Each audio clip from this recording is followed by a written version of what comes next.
All right, welcome back to the stream. It is a rainy day out today. And with the combination of the fact that it's rainy and I just ate a full meal, which included garlic, I'm very I wanted to go to bed. Really. I wanted to be like, I'm sleepy now. I'd like to go take a nap. Garlic kind of just does that for some reason. Garlic makes me sleepy. Large meals makes me sleepy. And a moody weather also makes me sleepy. So I feel certainly low energy right now. Anyway, today we play hopefully more than an hour and a half of Pokemon because the internet's not going to kill itself, right? Right. Hopefully. So yeah.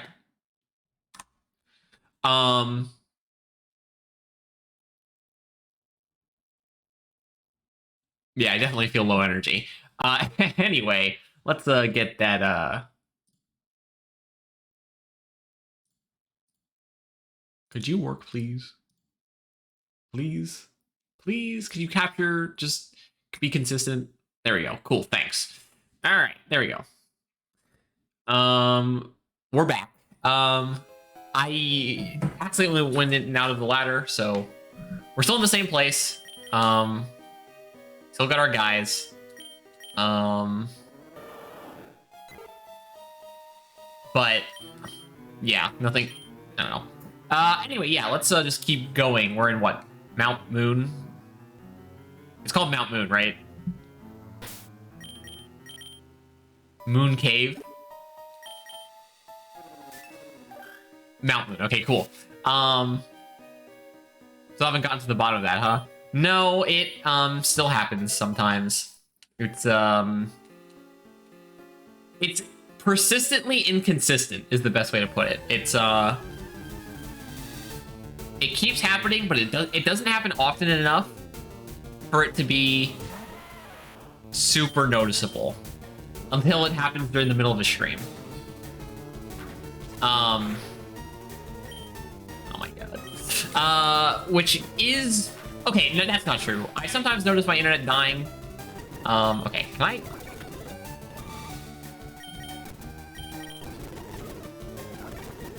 I please run?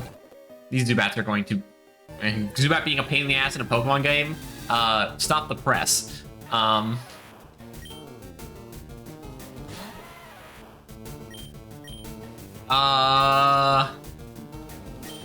No. That's not my... I can't do that, and apparently, according to them, it wouldn't do it anything, so... I could see if... Wait, whoops. Is this where I wanted to go? Yes. That does hopefully see... Oh my... Please let me run away from the Zubat. That might be helpful. I don't know. I don't know how much Wi-Fi 6 would help with me, but that sounds like a good... Maybe, I don't know. I've tried a lot of stuff. They had to get another external USB internet thing because I accidentally bent the USB plug on the other one, so it wasn't connecting anymore. And this new one seems a little more consistent, but besides that, not much better. Man, I do not have any good answers to Magnemite right now, huh? Because he's a Steel type, and my Ground type doesn't know any Ground type moves. Can I please not hit myself in confusion? That'd be good. Good job. All right.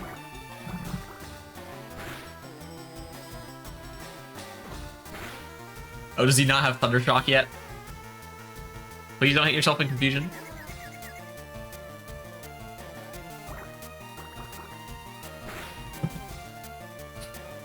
You'll circle back later? All right, well, I appreciate it. I guess thanks for stopping by. Volt. Okay, this guy can kill with Geodude. That is not someone who would resist rock type moves. What? Did I? Okay, a critical hit did two whole damage, huh? Well, anyway, I keep losing my train of thought. I just am very not...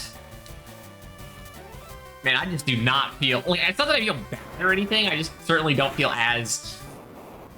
I always certainly want to bring across a certain kind of energy, and an energetic personality. I don't know.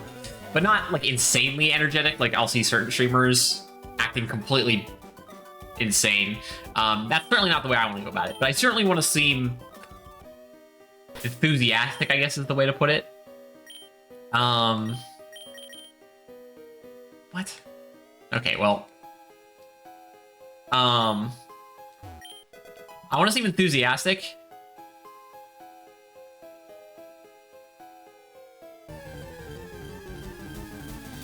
I keep losing my train of thought. But so the fact that I feel very like not under the weather or anything, just like the fact that I just ate and like I said, the weather and all that stuff, it just makes me feel like, oh, I feel sluggish today. Okay.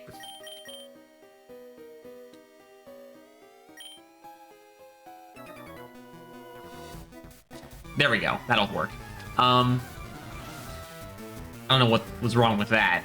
The dialogue there for a minute. Hey, a bug type. Fantastic. Again, I got a rock type for this. 1 damage? Yeah, because it's not a crit. Mana.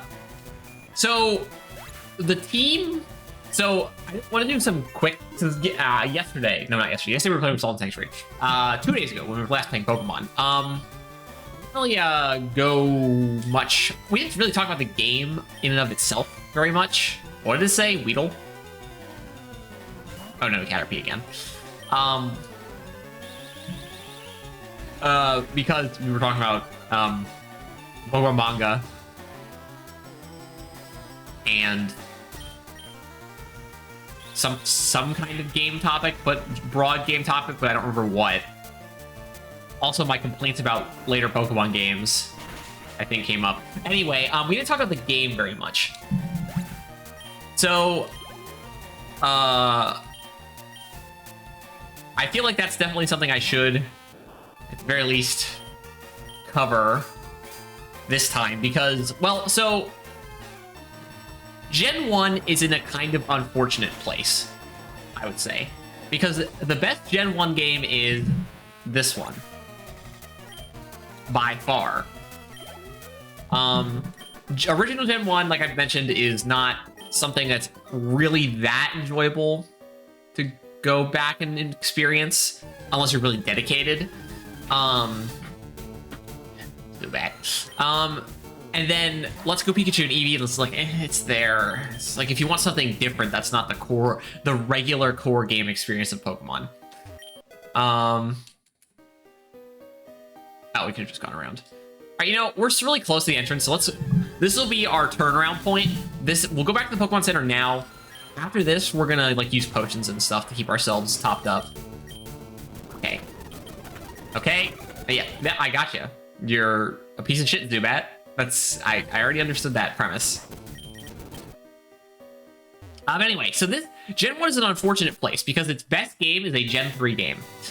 And so last time, I think I mentioned, so any game that I've said is pre-physical special split, so any game pre-Gen 1 or pre-Gen 4 is kind of in a situation where I think it's kind of annoying to go back to. I brought this up.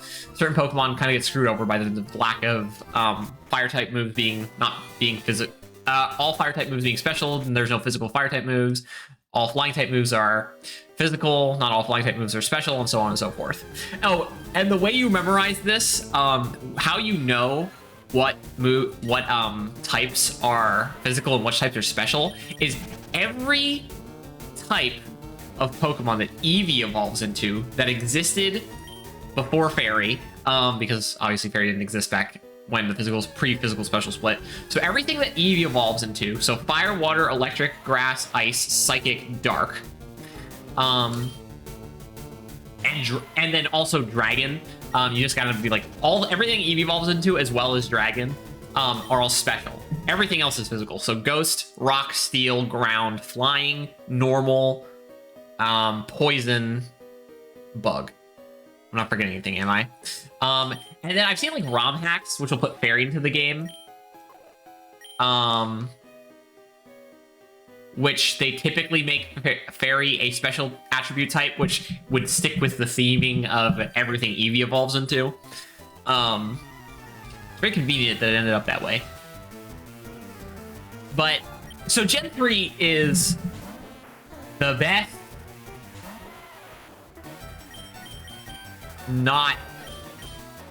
best series without the physical special split.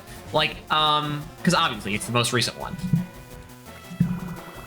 Gen 4 is a much more enjoyable, and there's also like the fact that Gen 3 suffers, and Gen 2 suffers, and Gen 1 suffers, and Gen 1 has the also additional suffering of things like Bite being a normal type move because Dark types didn't exist yet. But these games suffer. Also Gen 4 kind of suffers from this too. I think Gen 5 is the first games that Pokemon movesets feel complete. Because obviously, Pokemon either A, new moves come out, and they'll be added to Pokemon's level up moveset as they, as the generations change. But also, Pokemon will get, like, addendums to their movesets anyway. They'll be given old moves that weren't previously in their level up moveset added to their moveset. And pre-generation, it really feels like Generation 5 was the first game that really allowed Pokemon movesets to feel complete. I also think it helped that TMs became infinite in Gen 5, which certainly made it a lot more manageable to get the movesets you wanted for your Pokemon. But yeah, Gen 5 was the first generation, I think, that made movesets feel complete. And the fact that that doesn't feel that way in the games pre-Gen 5 and then pre-Gen 4, it's all the physical special split nonsense, means that certain Pokemon just are less interesting and a lot more confined to a certain playstyle. So the team, this is the only Gen 3 game I have an immediate plan to play, because like I said, it's the best Gen 1 version of Gen 1. So everything else, we'll play Heart Gold and Soul Silver after this. We'll play Omega Ruby and Sapphire after that. We'll play Black and White. We'll play Black and White 2, X, Y, X and Y, Sun and Moon. You know, we'll probably just play Ultra Sun and Moon, to be honest. There are differences, but okay, Magnitude, finally a ground type move. It's not the best one, but I'll take it. Like, Mudsport is just completely useless. So at least the tackle and defense curl will have a use, even though we're never going to use it. No, I can say it. Don't supersonic me. So with my team, with this team that I pre-prepared, because again, like I said, every time we play through a Pokemon game the first time with our pre-prepared teams that I would plan ahead of time, I kind of had to be a little specific about what I wanted to use. There's one guy on this team who's actually gonna be our last team member,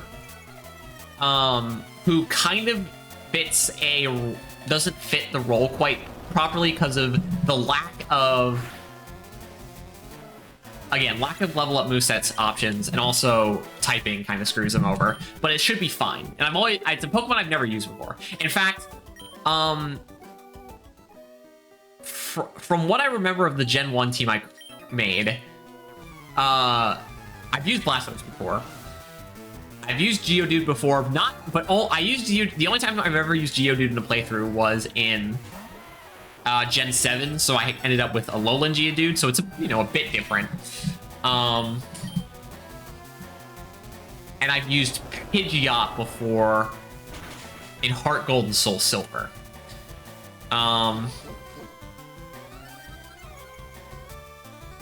The other 3 team members we're using on this team are team members I've never used before, and it's kind of something I want to try to do. Now, a randomizer certainly helps with that. A randomizer would make it so that you're going to definitely be using Pokemon that you've never used before, because, especially a randomizer Nuzlocke, because you're locked into certain situations. But I definitely want to try using... There is one exception to that rule, and that's Gen 4 and Gen 5.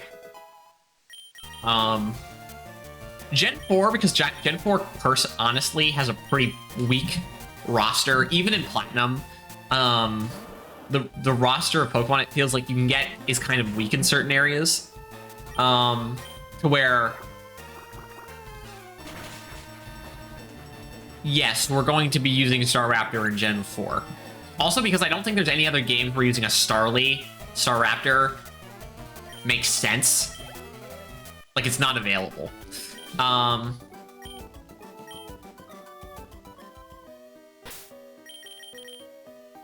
So yeah, that's definitely gonna be the case when we get to Gen 1 or Gen 4, and then Gen 5. What's it? Gen 5, specifically Gen Black and White 2. I have a certain team with like 2 flex slots. So I definitely know 4 Pokemon automatically that I've used before that I'm going to be using in Black and White 2. The other 2. Wait. Give me a second. I don't want to say that out loud.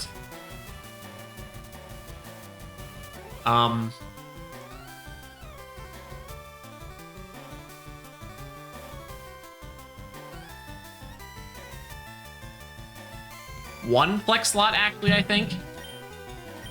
So, yeah, definitely we're going into Sword and Shield, Diamond and Pearl with a certain team and with Pokemon I used before in mine, and Black and White 2 with certain Pokemon I used before in mine. And granted, again, I don't mind not using Pokemon. I mean, I don't mind using Pokemon that I've already used before. Like I've said, I've used Pidgeot before, and I've used like Golem technically. But I want to try at least using at least half of a team being new guys. Oh, you're going to intimidate me, huh? My water type special attacker? Great. Oh yeah, so here, let's really quickly. So our team in this game is Geodude's a physical attacker. And Pidgeot's gonna be a physical attacker. Wartortle's gonna be a special attacker. And then the other 3 members of our team is also going to be special attackers. We have 2 physicals through 4 specials. Technically, one of them can also use. One of the Pokemon team members is a typing combination of physical and special. So he, depending on if his moveset in Gen 3 has enough access to a certain type of move on his typing, he could also do physical attacks. But he's definitely going to be more focused on special attacking.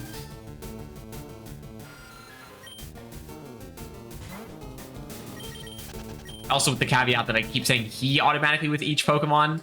But I'm gonna catch the first one I see, and I don't think any of these Pokemon I'm talking about are gender locked. You know, Pokemon that are gender locked in games, and the only way you can breed them is with Ditto, is always strike me as funny, because like I know with like Tauros and Miltank, they're supposed to be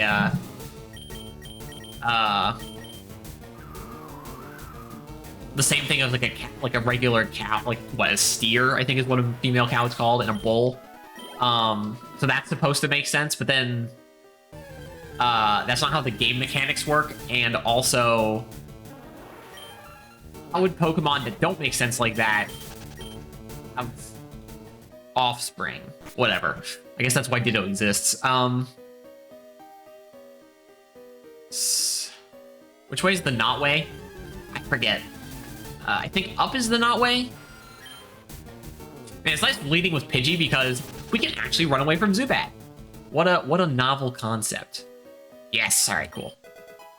A revive. Well, in a Nuzlocke, that's useless. We're not doing that.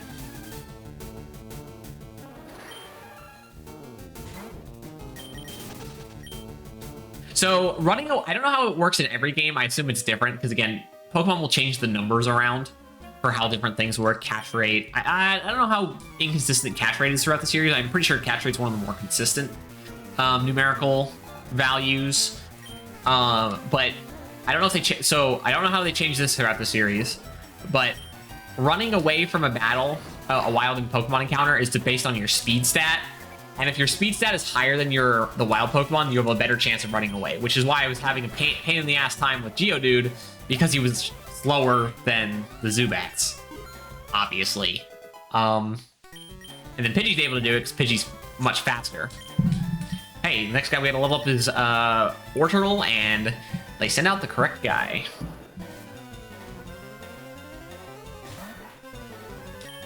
Or by correct guy, I mean someone Wartortle can just instantly kill. Cool. All right, well, so you'll notice that the way I play Pokemon, I've seen a lot of different people play Pokemon in this couple different ways. I very specifically try to keep my team evenly leveled at all times. So obviously that's not always gonna be the case. Like this guy's gonna turn to 18, but then as soon as one person turns 18, we then start rotating through everyone else to make them 18 as well. And that's kind of just how I've always done it, which works and means that you don't need to use an experience share. Or so using experience shares when they were itemized was like, it didn't really break the experience. It's just kind of, you know, slowed down one Pokemon's experience gain to help another one. So that was fine. And it was only helping one Pokemon at a time anyway. I think the way the experience share worked when it was an item, a givable item, hey, look at Clefairy, was the holder got 75% of the experience, and the Pokemon in the battle would receive 75% of the experience, and the holder would gain 50% of the experience. So you'd still be coming out ahead, I'm pretty sure. Again, if that's how it works. But when they key itemed it, and then when they locked it on, so when they key itemed it, it became grossly, which is, people say X and Y is easy. To a certain extent, even without taking the experience share into account, yes. But part of the biggest issue with the X and Y's easiness is a lot of people just neglect to turn off the experience share. And of course, if your entire team is growing at such an insane rate compared to your opponents, of course it's gonna be easier. Duh. So Sun and Moon, X and Y, and then Sun and Moon can be made to feel more not trivial. Though again, Sun and Moon has its fair, like it has one or two moments where you're like, okay, there's actually a bit of a challenge they're posing to me. But yeah, Sun and Moon can be made to be non-trivial, or certainly less trivial, and by turning off the experience share. Why did they lock it on? That doesn't make any sense. Though, to be fair, Pokemon, well, maybe not like owned by Nintendo, it was like Game Freak or whatever, the Pokemon company, all that shenanigans, I don't know exactly how it works. Certainly under the Nintendo umbrella. Yes, fossils. We're not using any of the fossils as team members, so also because it takes a long time to get to them.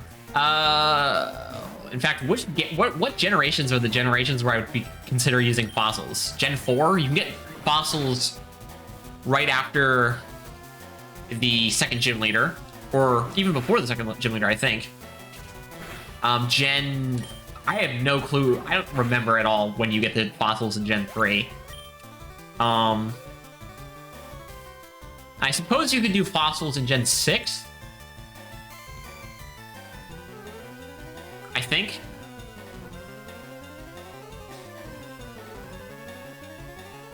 Yeah. And then I know Gen 8 has fossils, but I don't know. I haven't played Gen 8, so I don't know when you'd get them.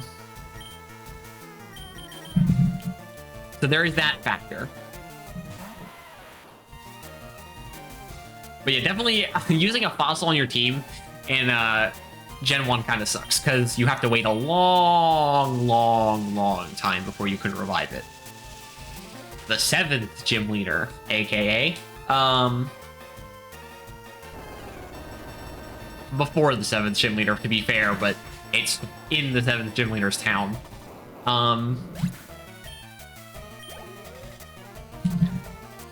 Coughing, he will have levitate, I think. Maybe. Maybe? Yeah. Yeah? I forget. Does coughing have aftermath as one of his abilities? Oh, come on.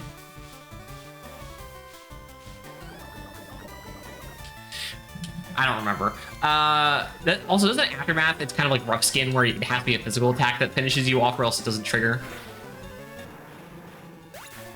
I think so. It definitely feels like coughing would have aftermath. I know Drifloon and Drifblimp have it. I can't think of anyone else. And then people with rough skin are like Garchomp and Sharpedo.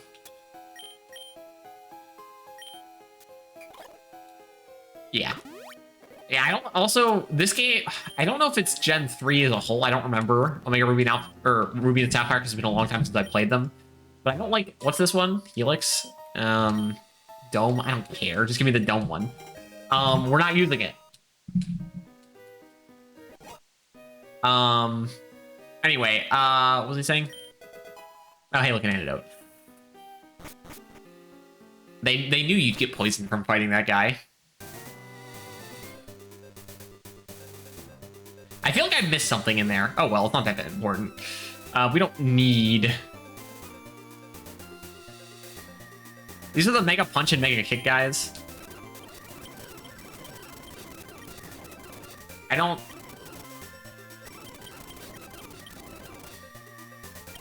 think I care. I mean, what's the accuracy on Mega Punch again? And the PP on it?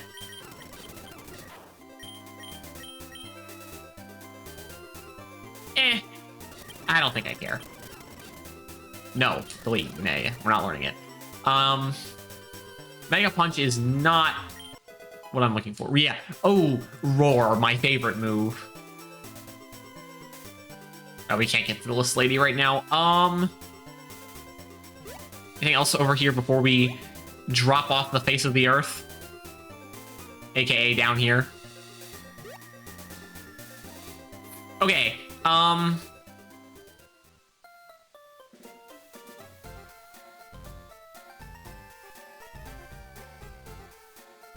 yeah. I was just trying to remember, are there any people who give us items in this town? I guess, let's check. Talking to a bunch of dialogue, or seeing a bunch of NPC dialogue that I don't care about, let's skip past that. No, I don't need your jinx. You're the one who tells me that the gym badges? Yeah. Isn't there a hidden item here? Yes, rare candy. Fantastic. Man, I remember when I was a kid, I had an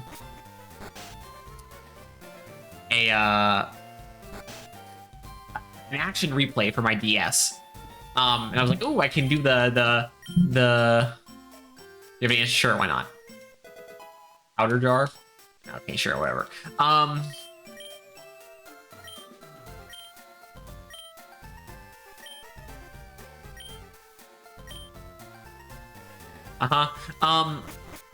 So I had an action replay as a kid, and I was like, oh, with Pokemon Diamond, or Pearl, I can now get infinite rare candies. Isn't that awesome? No, the thing I didn't understand as a kid is there's this thing called EVs. And if you're fighting other Pokemon on the same level and you didn't actually do your EVs properly, you're going to be in a much worse off. So just rare candying your guys up isn't quite the, Did I kill my Pokemon? Yes. So yeah, rare candying your guys up isn't quite the thing you want to do. Okay, so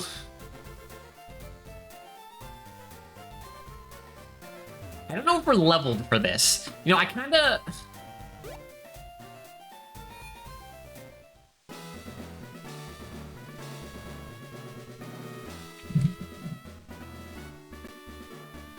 I want to see what level this person is. Get a couple more levels on my guys. Getting okay, 16. That's kind of almost on par with us. Okay, yeah, you can use Leer on me all you want, considering you're going to use special attacks. Ooh, a critical hit. Good job, Pidgey. Aw, man. You use Leer, and then you use Bubble? Man, it's almost like they're terribly stupid AI or something. I wonder how that happened. So... what?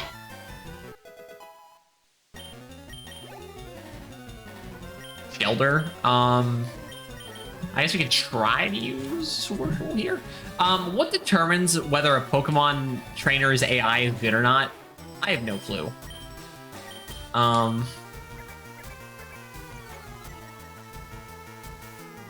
you attack me? No. I was like, I knew this was gonna be it. If I want to do this with... shit. Okay. You know what? We're just gonna spam tackle here. This might take a second. This might take a second. This might take a second. This might take a second. Come on. You know, Supersonic has an accuracy of like 55. Cool. Okay, Pidgey's evolving. Anyway, right, Pokemon AI. What determines if Pokemon AI is good or not? Because sometimes a trainer will like actually swap their Pokemon out. Like do something a little more smart. Use constructive moves, but then other times the AI just decides to not do that. And I don't know what the determining factor for that is. All right, I'm now fine with going north with 2 guides to level 18 now and Pidgey evolving into Pidgeotto.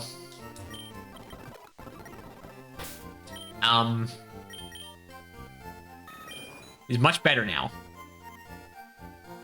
Man, I'm glad. I don't know. Is Careful Nature raise attack? Maybe it's a lower special attacker or something. Because I know that isn't Pidgeot supposed to be a special attacker? But this Pidgeotto has higher attack, which is good because we definitely, again, normal and flying are both physical.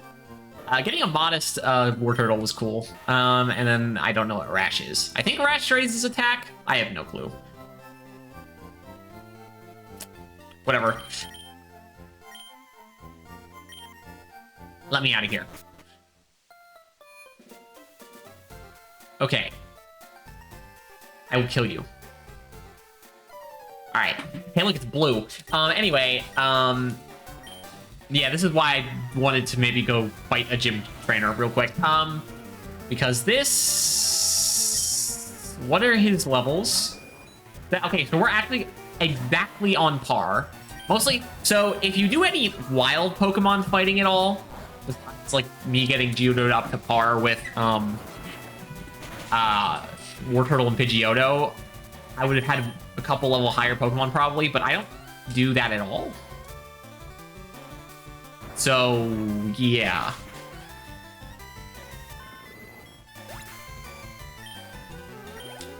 I mean, I'd rather be on par than either slightly below, on par, or right above when it comes to important battles like this one. Like, I think Misty's last Pokemon level was 21. Usually determine it. I always forget that the back sprite of Pidgeotto in Gen 3 looks really bad. It's funny. Also, wait, isn't Bulbasaur supposed to be evolved by now? Oh, you're gonna poison me because you're a piece of shit. That's what I see. Okay. Something like it's that big of a deal. We're gonna do this one battle, then obviously run back to the Pokemon Center. But no need to be rude about it. Oh, a crit. That would have been nice the first turn, so I didn't get poisoned. But whatever.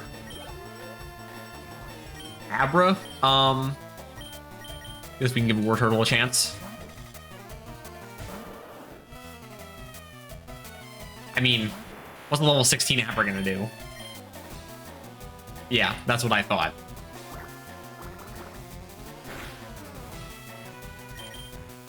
Mm-hmm.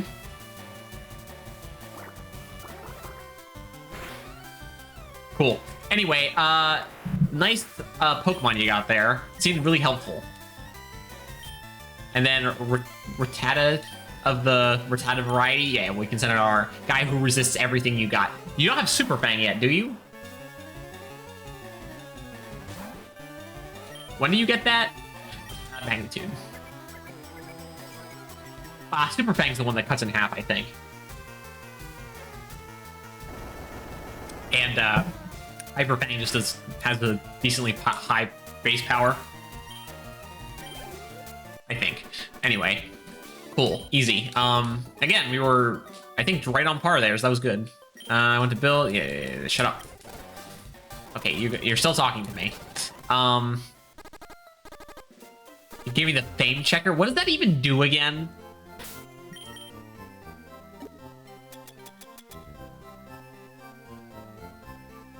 Is this for multiplayer? Uh-huh. Right. Okay, I don't care. I have no desire. And even if I did have desire, I don't have anyone who could do multiplayer with me anyway. Alright, what are my levels? 18, 18, 18? Alright, cool. Alright, Nugget Bridge time, let's go. How many train? 5, okay. I always thought there were more. Like 7. Oh well. A bug trainer. Yeah, how original. You're about to get wiped by one guy. Again, it's unfortunate that Rock Throw has 95 accuracy or something, but what can you do? Fortunately, these things are A, level 10, and B, not very fast. So it's not like we're gonna get outsped and they get poison powdered or something. Oh, and then we get the actually, well, I guess it's level 10 now, so it would have access to tackle. I think. Wait, no. If we get tackle before it evolves, that's the Metapod. If you're doing your own playthrough and you use a Metapod or something, you want to evolve your own instead of catching one, because then you'd have access to tackles. At least you can still keep using it. It should be evolved by now. Kakuna and Metapod both evolve at level 10. But, you can't expect all the AI to be normal. Alright, next up is a Lass. Alright, well, are you gonna use what? Clefairy and Jigglypuff then? No, alright, well, good. That's at least... whenever I see a Lass, I don't know what specifically makes me think this. There's probably a couple Lasses who have this, like, archetype, though. That it's like, hello, Jigglypuffs and Clefairies and, Bonsleys and, I guess Happinis and what else? I don't know. Stuff. Like the cute Pokemon. Oddish? Well, I guess you can consider Oddish a cute Pokemon, maybe. At least before it evolves. Yeah.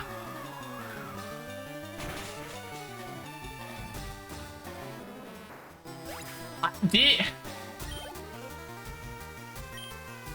Pokemon have the idea of contact moves in yet? Because you've got moves that are considered physical attacks and special attacks. But not all physical attacks actually have contact. And there are certain things like Static and Poison Point, and again, like Aftermath and Rough Skin, that only affect on contact with Pokemon. And again, certain physical attacks don't make contact. Was that a thing at this time? Because, like, Gust is a physical move, but it wouldn't make contact. I don't know.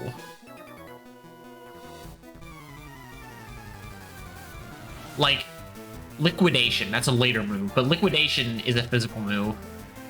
I think it's supposed to be better than Waterfall. And that move, I'm pretty sure, doesn't make contact. In fact, I don't think Waterfall makes contact either. I'm trying to think of other examples. Because stuff like, obviously, like Fire Punch and Low Kick and Crush Claw and Skull Bash and Tackle and Extreme Speed and all that stuff obviously makes tackle. But then, I think Poison Sting is still a physical attack, but I don't think that makes contact either. You missed Wrap. Well, you weren't going to get much out of it anyway. You can have a Pokemon with who's a physical attacker and have all non-contacting moves. It's just a slight advantage that it can help you out in certain situations. Fight, I guess it's coverage. It is also a special move, so, you know, it makes use of our special attack.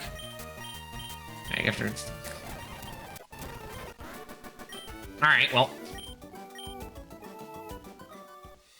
I don't think Blastoise at any point learns Crunch, unfortunately, but we can use Bite for a while. Nidoran. Male. I do love that the, so, Pokemon gender didn't exist until Gen 2 because, well, first of all, Gen 1's just really scuffed, and they probably didn't really think about it, but also because Pokemon breeding didn't exist until Gen 2. The only two Pokemon that technically had gender before Gen 2 were these two, Nidoran man. I guess technically Nidoran, Nidorino, Nidoking, Nidoran female, Nidorina, and the Nidoqueen were like the only Pokemon that were clearly distinctly male and female in pre-Gen 2, because that's kind of their whole shtick. Like, Nidoran male and female don't have the male and female signs in their to the right because they're part of the name, because they were there like that in Gen 1.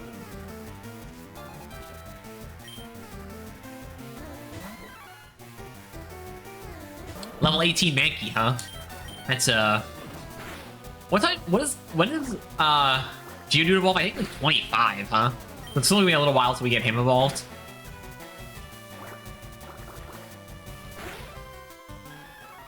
Cool. Camper Ethan. Yep. Cool.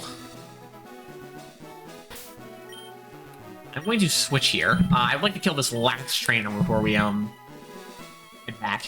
This earned a fabulous prize. A nugget. Yay, a nugget. I love nuggets.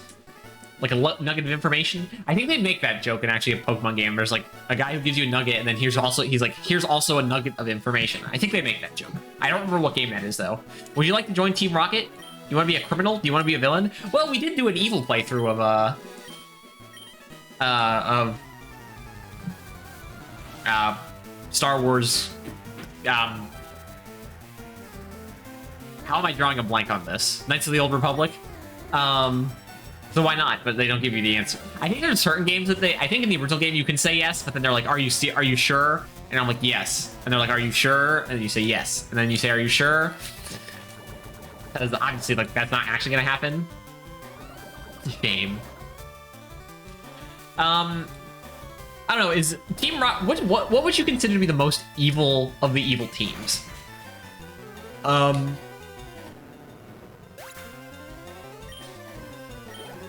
So definitely not Team Skull. Obviously. They're more like delinquents. And then I also know that I know the evil team of Gen 8 are like just annoying fans. So also not them. They're just, both of those groups are troublesome / annoying. What did it say it was gonna send out? Oh, Zubat, sure. So that leaves everything prior to Gen 7.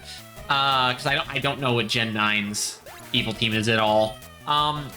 So you've got either Rocket, who wants to do genetic engineering, but I'm pretty sure Team Plasma also did that.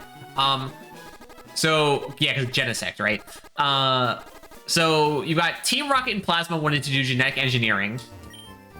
You have Team Rocket, who's just like a criminal syndicate. How many times do I have to say that before I say it correctly? Criminal. Why did I say it like that? Criminal. A criminal syndicate.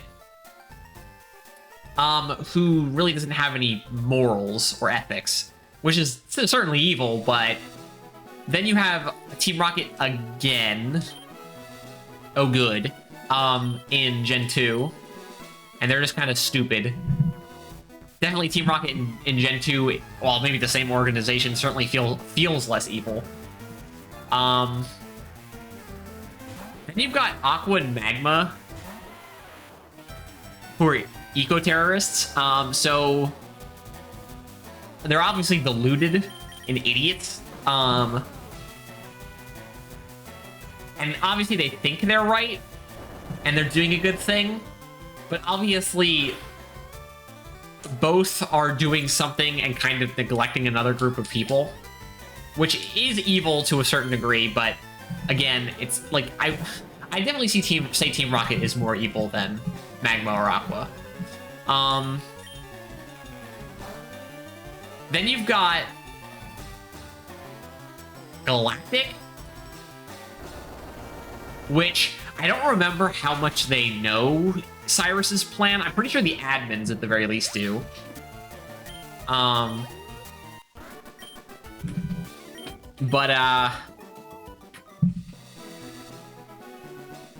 Anything down here?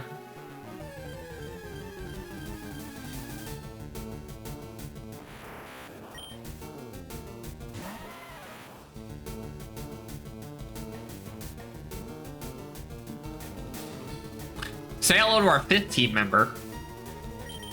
Now you're saying, 5th team member? But this would be your 4th team member. Well, I'm not expecting to catch it first try. There's another guy in this area that I want to catch too, and catching that guy would make catching this guy way easier. And it's just that easy, folks. Say hello to our 4th team member. I was not expecting to catch Abra first, in comparison to, the other guy. No. Alright, so let me look up Abra again real quick. I don't think he learns any attacking moves until he evolves. Gen. That's TMs. I went too far. Right, because the only thing he knows is teleport. Gen 3. Oh, yeah, okay. So he doesn't learn any attacking moves until he evolves, and he doesn't evolve until level 16. Oh, so he will evolve if we do the proper training right now. Which is good, because I've never actually used an Alakazam before. As, uninteresting as... Okay, we're just looking for a Pokemon now. Yeah, I can probably guess which one it is. So we'll say hello to our... This is the guy I was assuming I was going to catch first, and then I'm going to teach this guy sleep powder so I can put Abra to sleep, so then I can catch Abra. But it works out this way, I guess. Ah, shit, I got rid of Tackle. Alright, whatever. Use Water Gun. That didn't do anything. Okay, I use Bite. Use Bite again. Perfect. And we switch into Pidgeotto so that we don't, get a... Okay, I was like, that one's guaranteed to catch. We're at red health, and this Pokemon catch rate is really good. Alright, so, Oddish? No, I don't care. So we now have 5 members of our team. We are not going to be getting team member 6 for quite a while. Which is fine. But we're not going to be getting them for quite a while. But it'd be nice to have 5 Pokemon on our team instead of 3. Now we just gotta get them leveled up. I need to level up... That's not what I meant to do. I forget that Sweet Scent in some games can be used outside of battle. Alright, we need to switch train Oddish up a couple levels so that we can then start switch training Abra by switching training into Oddish.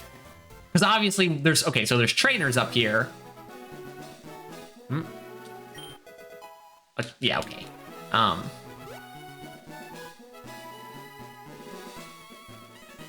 You know, actually, if this guy has like Geodudes and stuff, we might actually be able to do this with Oddish.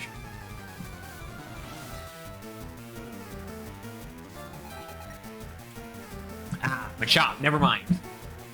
But I resist his attacks. I'm also faster. What are you gonna use? Focus energy? No. It's not very effective, but it, I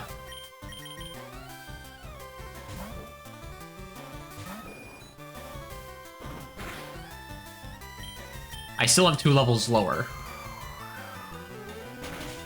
And Oddish, I wouldn't call Oddish what's the word? A bulky Pokemon in any sense of the word. Certainly very frail compared to a Machop, I'd say. Yes, alright, this I can send out Oddish to. It's nice that we don't have to do any friendship evolutions. I'll definitely say that. I always found the friendship evolution mechanic tedious. Because you never know when the Pokemon's gonna evolve. Alright, that's 1 level on Oddish. 5 more to go. Okay, Poison Powder. When does he get Sleep Powder and Stun Spore again? I forget. Whatever. Anything over here? Yes, hidden item. Just a free antidote, basically. Alright, let's do this guy first. So that we can, hopefully try to fight some Geodudes. Please? All Geodudes, or maybe an Onix. That'll work. Yeah, Onix, that works too. Onix is very slow and frail. I guess it's the level 16 Onix is faster than a level 14 Oddish. I actually don't know if we would have one-shot this guy if we hadn't gotten the crit. Alright, again, fighting Pokemon that are higher level than you, very, productive.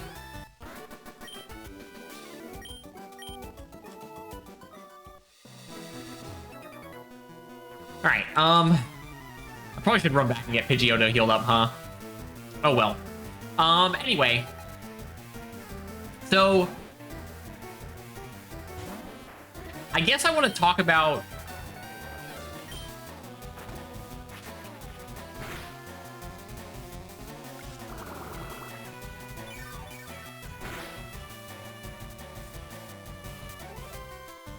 Is Hyper Fang the one that cuts in half? It looks like it. I want to talk about some games so some of the games that are coming up next.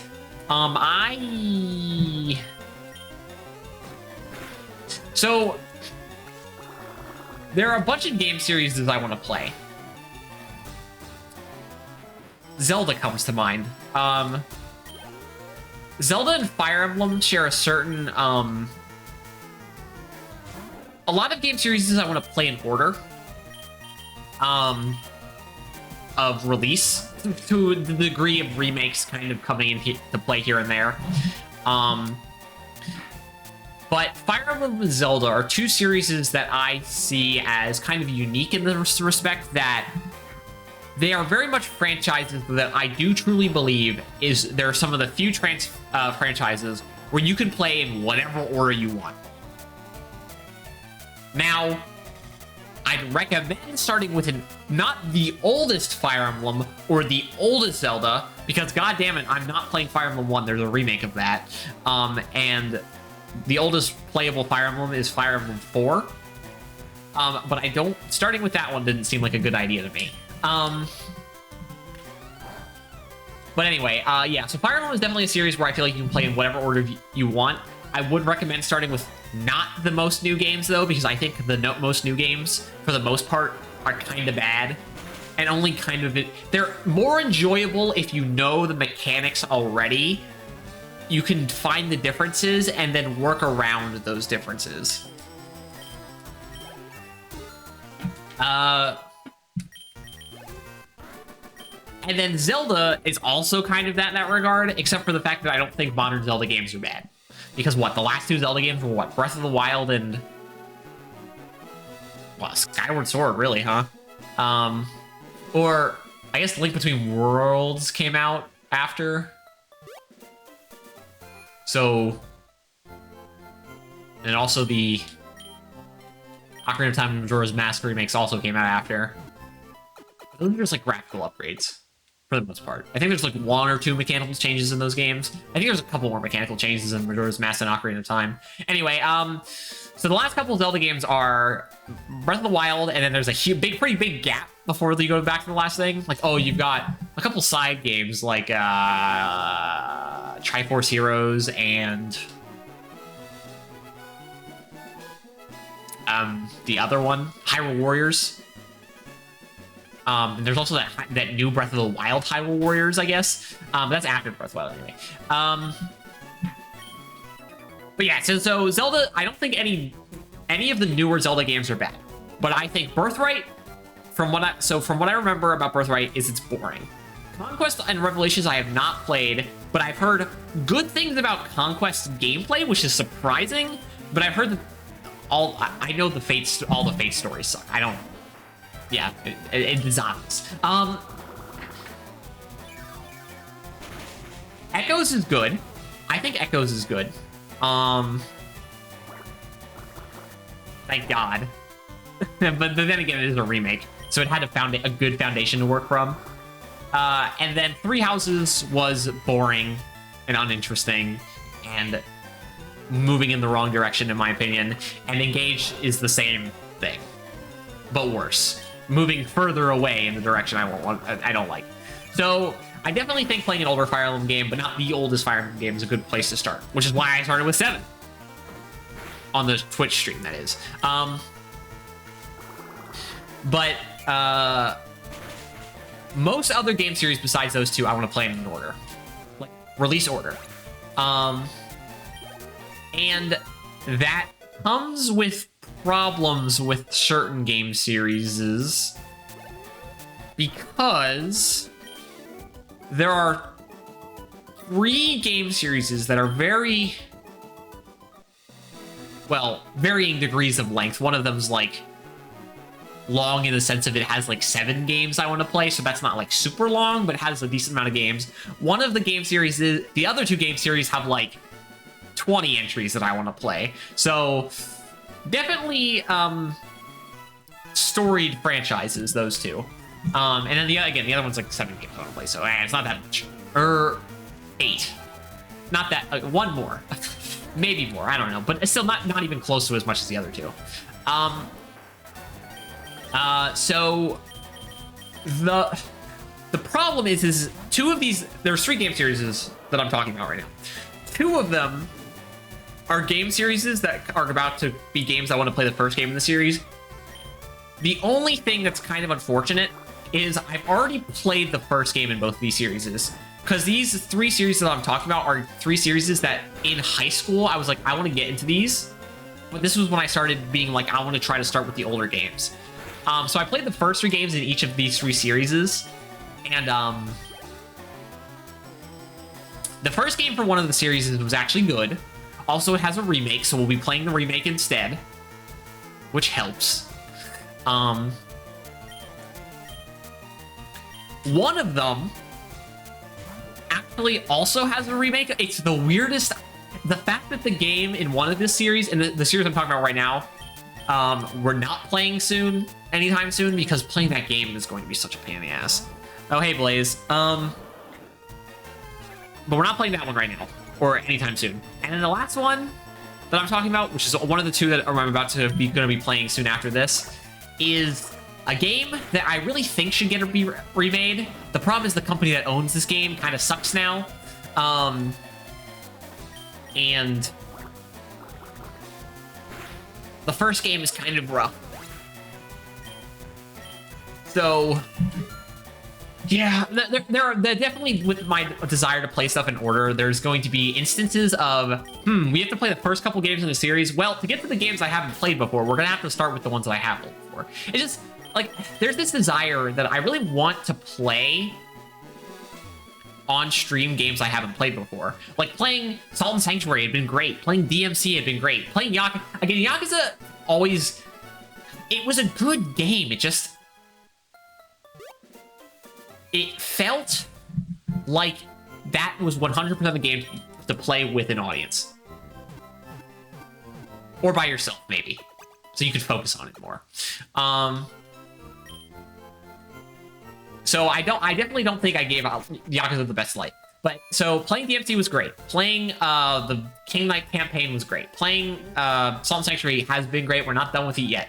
I like playing the new games, but I feel like because I'm still relatively new to this whole Twitch thing, I kind of wanted to start with this like foundation of games that I'm more like I already know, that I'm comfortable with, that I know how they work. Which I suppose makes sense, but also, to me, I guess there is a value in me playing games that I know how they work already, because I can kind of be a bit more analytical, I can be more opinionated, I can be more in-depth about how the game works. Because typically, if I played a game before, I've at least spent some time looking at like the mechanics and the more in-depth concepts of the game, which is like a good thing, I think.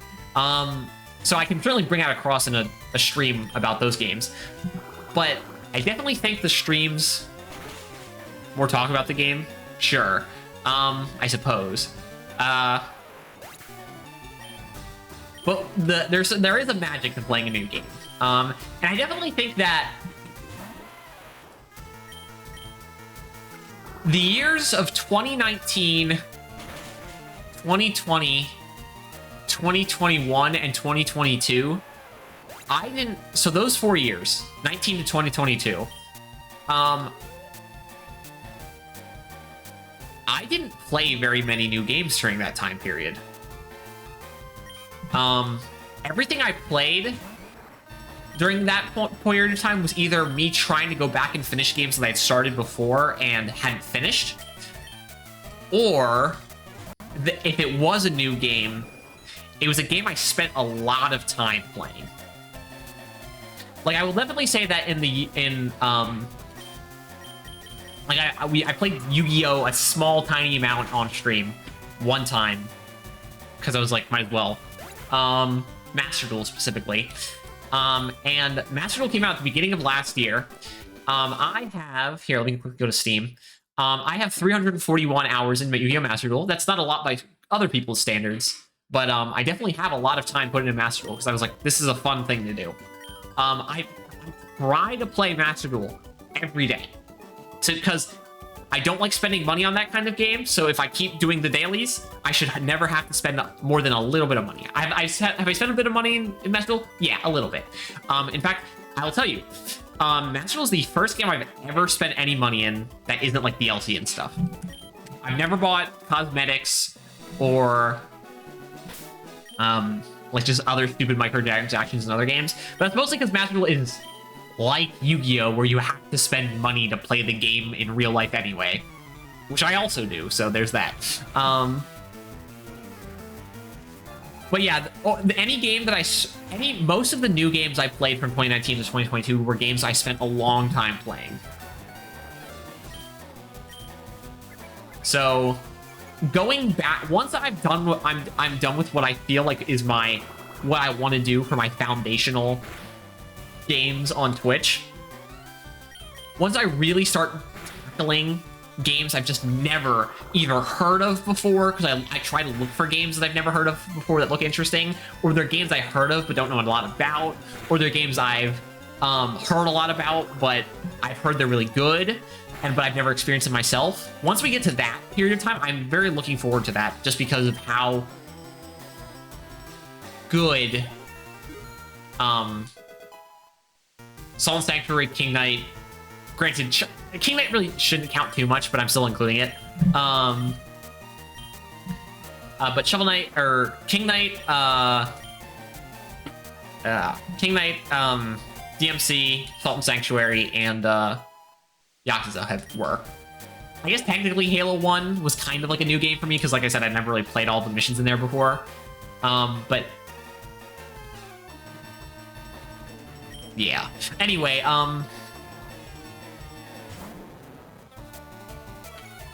I'll tell you.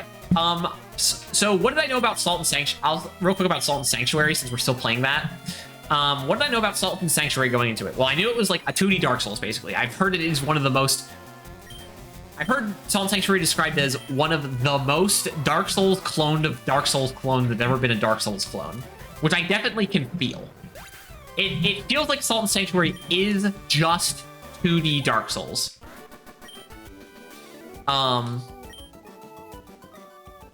Which isn't... Ah, shoot, I was supposed to pull this guy down so I can go get that item. Oh, well. Which I enjoy. I still like Dark Souls, so the fact that Salt and Sanctuary is still a good game is fine. Or it's still a good game, so that's good. But I didn't really know much about it. I knew there was, like, I did know going into it that you had salt and money. And I also knew that money was kind of useless for the most part. And salt was, like, the only thing that really mattered. So there's that.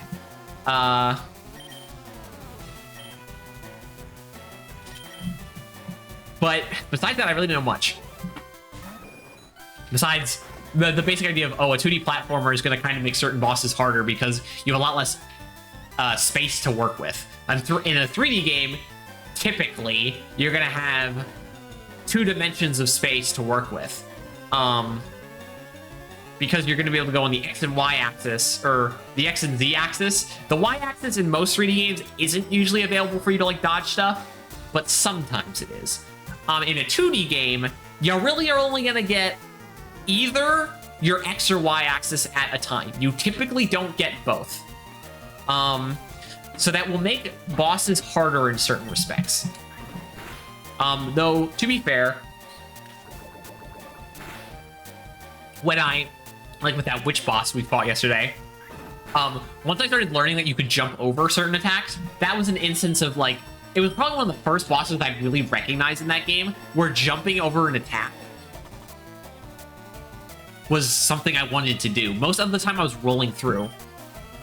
But I was like, no, it's a big enough hitbox that jumping keeps me in the air out of the way long enough that I avoid it completely. So I'm glad that that's probably part of the reason why I thought that boss was actually pretty good. What did it say? Was the fact that it was the first boss that really, like, was like, you could use the jumping to dodge. Like, that's cool. I hadn't had to do that before. Maybe I could have, but I just didn't really recognize it.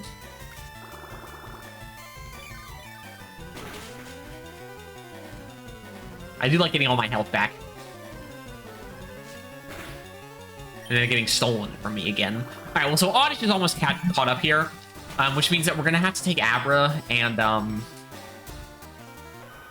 we're gonna have to switch train on wild Pokemon. Great. It's gonna be fun. Are you a trainer too? Yeah, okay.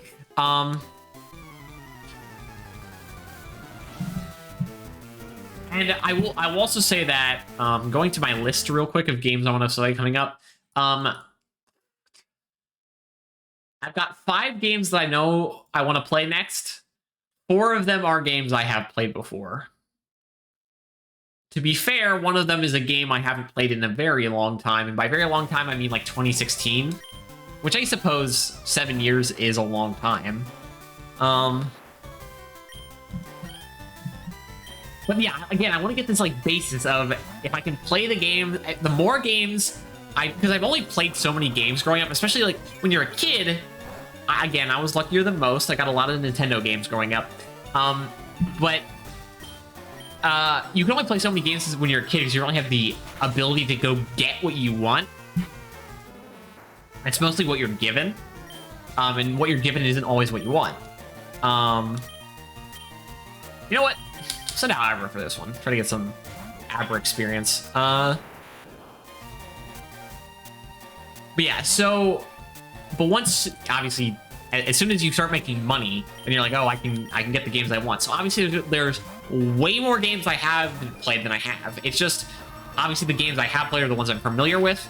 So it's a good to use those games as, like, a base understanding of... To have them on Twitch and then also YouTube. For,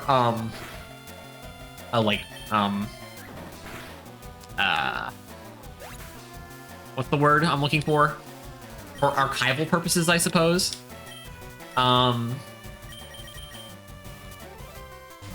because one of the things I want to do as a streamer is like showing the experience of the game, whether it's one that I'm experiencing for the first time or not. And if people understand my perspectives, understand my opinions, understand why I like games, why I don't like games,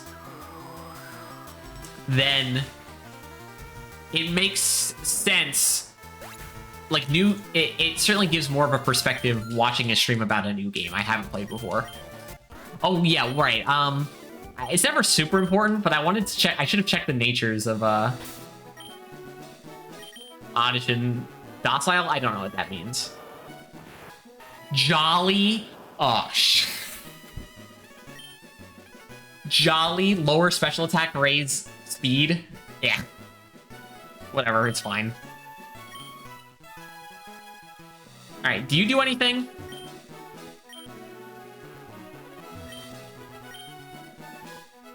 Okay, no, okay. Hey, Bill.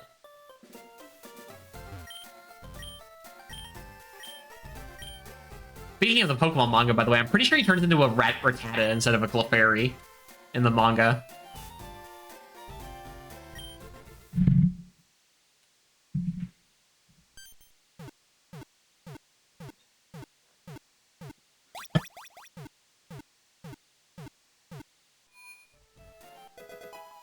It's such a weird thing. This is like, is it the only instance in the entire games? Again, it's the first one, so you're a bit more experimental.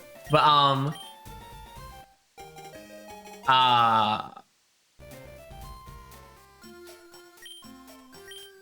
what was I saying? Right. I don't think there's a single other time in Pokemon where they're like, yes, a human was turned into a Pokemon. Like, okay, you got the Mystery Gun dungeon games where they pull that, but you're from like an alternate dimension, so it's a little more not important. But the fact that you just got in this one game for this one instance, you just got like Bill like, oh yeah, I accidentally turned myself into a Pokemon. You're like, huh. Why is this in the game? Why not? I guess. All right. Okay, real quick. So now it's actually time to do some speeding up. I don't know which tall grass I want to train in because Ekans and Rattata. Because what do you have up here again? Weedle. All right. Well, whatever it's gonna. No matter where. No. Don't accidentally use teleport, please. Wherever I train, I'm going to have to use, at the very first beginning, of Oddish, which isn't going to go well. Because Oddish is going to do not super effective damage to a lot of these guys. This might take a minute, which... part of the Pokemon experience, you know. Sometimes having to grind up some guys. This is gonna take so long. Whatever. Welcome to the Pokemon experience, eh? It's real fun. Kind of. Well, I suppose it is an RPG staple.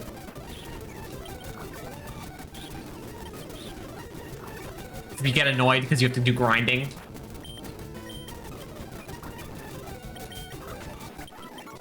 But again, no, I don't want to learn Whirlwind. Wait, 20? Okay, well, those guys are all just 20 now, so...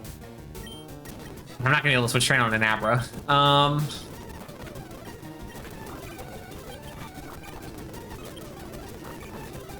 Come on, get both your hits, please!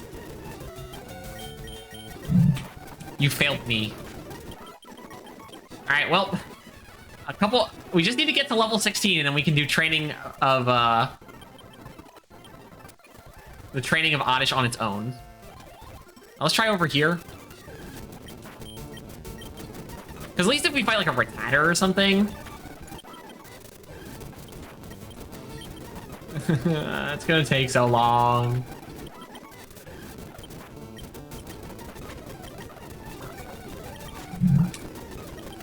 Thank God for Absorb getting me health back.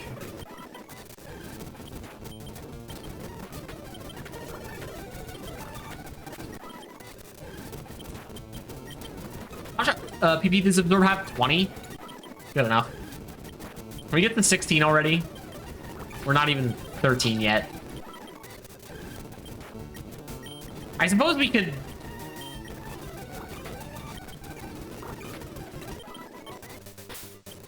How are we doing? Eh, we're almost to level 13.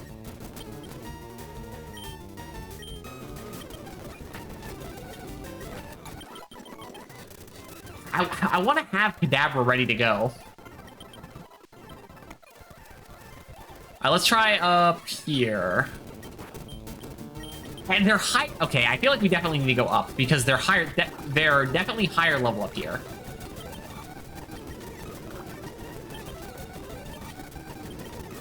I wish Oddish had something besides Absorb. And by something besides Absorb, I mean, a non-grass type move. Because another grass type move, while certainly Absorb is weak, and would be nice to have a stronger move, I want a normal type move at the very least.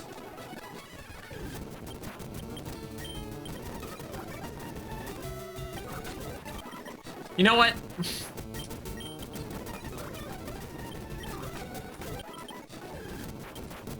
Just run away from Abras. Alright, we can fight the bugs with Oddish, but everything else we might as well use what's it called? Other guys, because it takes way too long with Oddish. Like, I'm willing to spam against the bugs because the bugs aren't going to actually start doing things like using Sand Attack to keep me from hitting them at all, artificially increasing the length of the grind. All right, come on, 2 more levels. We're getting there.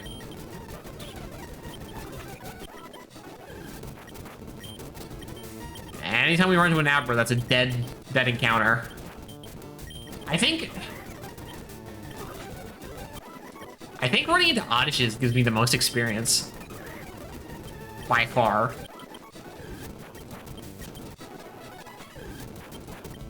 Come on. Ooh, actually, this should give me very good experience. I forgot that there's a... Ah, no, actually, it's still less than the Oddish. All right, let's pay attention to how much experience it is, because I think the Oddish Cube was giving about 62. I guess we can see it again here. 72. Okay, yeah. That's by far the best experience we can get here.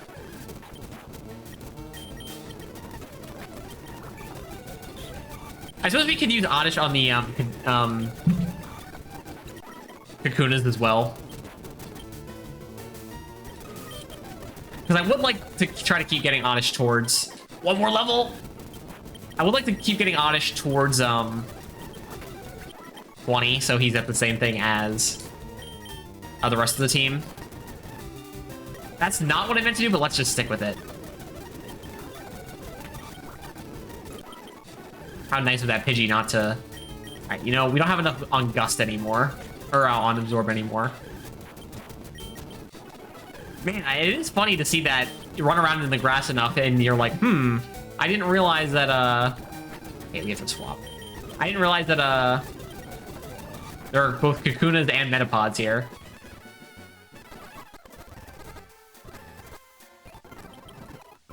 Okay, yes, cool. Are we there yet? Are we level 16? No. Thank God we caught a level 10 Abra. That seems to be the highest level one here. Oh, don't do that to me. Now I have to run back again. Okay, it's Oddish. Also, why couldn't we have caught a level 13 Oddish?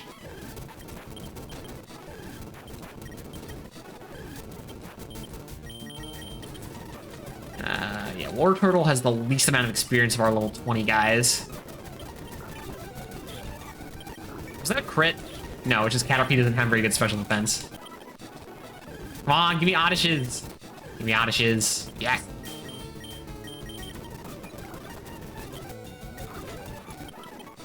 We're almost there. I can feel it. I know, I can tell that we're almost to level 16. Come on, come on, come on, come on, come on, please. Please. Oh, wait, whoops. Well, hey, it's the same result anyway. Oh, okay, we're done. Our grinding Magikarp into Gyarados phase is over, except for at least Magikarp learns Tackle, so you can like do some stuff on his own if you run into something that Magikarp can kill because it's like a fire type or something. All right, yeah, all right, Kadabra. Well, I guess Abra evolves faster because you have to get what Magikarp level 20. All right, he has a move too. Nope, that's not what I wanted. Nope, and also what I want to do here is do this. Confusion's not a bad starting move. All right, now this would be a million times quicker. All right, well. It seems like switch training, actually, you get less experience. So, how much did Oddish give us? I guess we can test on that. Oddish gave 72 experience. Run into a level 13 Oddish. Run into a level 13 Oddish. Oh, please. Kadabra. There we go. How much is this going to give us? Oh, okay, never mind. It's exact half. For some reason, it felt like I was getting more than double the experience I was getting than when I was switch trading. Oh, never mind. My nose just got incredibly itchy. What the hell? Stop. Stop itching. Please. What happened? Okay, I think it's done. Oh, level 14 Oddish. Why couldn't I have gotten that? Disable? Yeah, sure. Whatever. I guess maybe it could come up.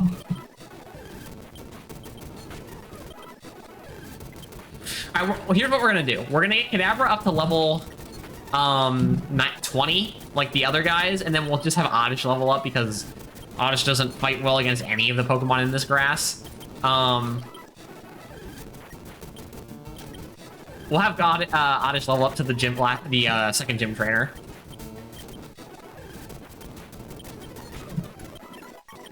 We're gonna have to make one last stop at the Pokemon Center, which is fine. And my nose is itchy again. Please, stop. Typically, I'll get a little itchy if, like, I see a... Please. It's just my nose. Well, actually, yeah, it's just my nose, too. Why? Granted... No, whatever. But yeah, I'll get itchy if I see, like, I don't know, something like a writhing mass of bugs. Like a video of that or something. You know, like, spider season in Australia, if that actually exists or not. But not typically out of the nowhere like this. Though I do remember one time growing up, speaking of the nose, where I couldn't stop sneezing for like 30 minutes. That was, certainly an experience. Please. Do I have a bug bite there and I can't see it? No, because it wouldn't have materialized out of nowhere. Okay, we're done.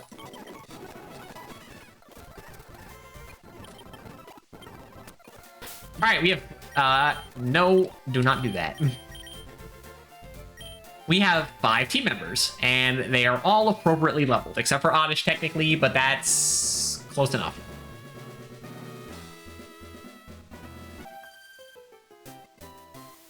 Now I will use you as the final fodder necessary to even my team out. Picnicker Diana.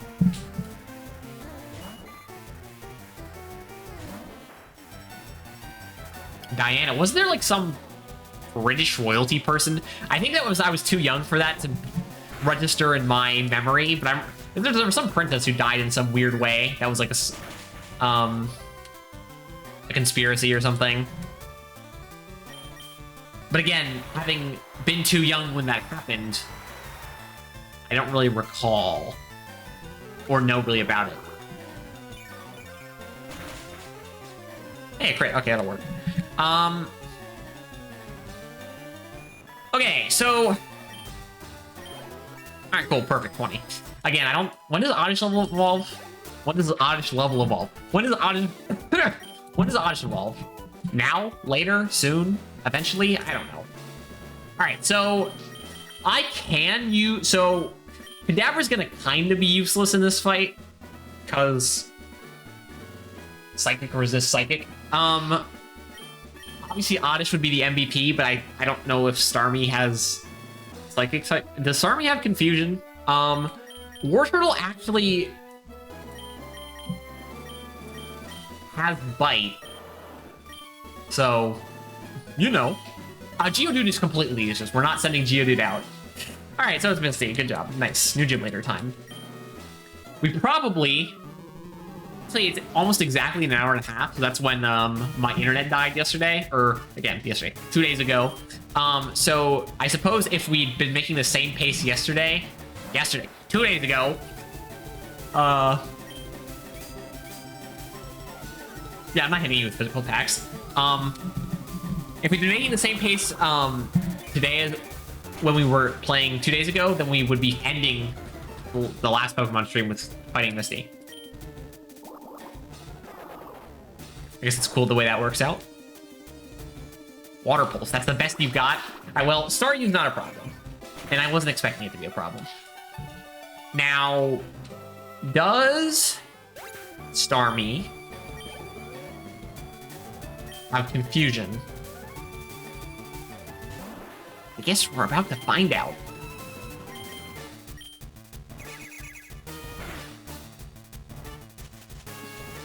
I don't think Misty has any hit. We're not to the point yet where gym leaders would have status healing items. So the reason I'd rather... So, oh, I didn't touch on this, since this is actually one of the first times. So when Oddish learned Sleep Powder and I got rid of Poison Powder, that was the first time where I was like, I had to actually make a decision on keeping moves. Because I suppose I could have gotten rid of Sweet Scent for now, but I was just basing this around what two of these I'd rather hold in the long term. And I was like, Poison Powder versus Sleep Powder versus Stun Spore. Why did I keep Sleep Powder and Stun Spore? 2 reasons. Sleep Powder, well, it helps with capturing, which is what I need. I wanted that for Abra, but we caught Abra first anyway, so that wasn't really part of it. But just just immobilizing something for a couple turns completely is great. And then Stun Spore is a continuous effect, as long as it's not healed, which has the 25% chance where they're immobilized for a turn, which is good. But also the fact that it lowers your opponent's speed is really helpful. We might actually outspeed this Starmie now. Yeah, there you go. I know that the speed drop of Paralysis got nerfed in Gen 7. Gen 7's... Yeah, I think... So, like, speed, if you're paralyzed... Prior to Gen 7, if you're paralyzed, you are incredibly slow. I don't know what the modifier is, but in Gen 7, they drastically changed the modifier. Like, I think the modifier is probably like 2 or 3 stages of speed down. A crit, of course. Whereas I think in Gen 7, they changed it to just 1 stage of speed down. In fact, you know what? Let's look that up. Why not? Pokemon is using Recover. Anyway, this might take us a little longer than I thought. Pokemon Paralysis. Here, while I'm doing this, keep doing animations. So I just want to know what are the stages? Okay, so in Gen 1, it's decreased by 75%. Okay, so no. So I'm pretty sure, so from my understanding about stages up is 0.5 stronger, so 1.5 like speed or strength or whatever. And then down it's like 0.3 down, so it's like instead of or something like that. But so in Gen 1 through 6, they are 75% slower. In Gen 7, they nerfed it to 50%. So it's actually not as drastic as I thought, but it is certainly enough. But yeah, it makes it really easy to outspeed Pokemon. Poison, while it is chip damage, it's not toxic, which stacks up over time. Or, I mean, gets worse over time. You're gonna die to this Oddish, Starmie, whether you want to or not. Which means that, like, Poison Powder, I don't really care. I'd rather slow an opponent down with the chance of them being immobilized, or just completely immobilize them for a couple turns. Plus, Sleep Powder has one of the better accuracies for a sleep move, I think. Yeah, 75% for moves that are specifically designed to put your opponent to sleep is pretty good. Like, Sing is 55, I think. Hypnosis is like 60 or 65. And obviously Spore is 100%, but almost no Pokemon get Spore. The Pokemon that get Spore are Amoonguss, Fungus and Amoonguss, Breloom and its pre-evolution, which name I can't remember because it's so forgettable. And then who else gets Spore? Okay, technically, what's his name? Oh, cool. The guy who sketches guy with Sketch, who copies moves from other guys. The guy who could basically that way he can learn. He's the only guy who can like basically use every move in the game. With the exception of like you can't use like Relic Song that is specific to Meloetta, because Relic Song is used to transform Meloetta from like dancing form to music form to dancing form or whatever. But yeah, shut up. What now? Okay, Water Pulse isn't a bad TM. We could teach it to War Turtle, but I don't think I care. But hey, we got Gloom now. That's pretty good. Yeah. Who else gets Spore? The only two I can think of are Amoonguss and Breloom. There's got to be more than that. So, okay, again, the only attacking you have is Absorb, which is base 20 power, but Evolution will certainly help.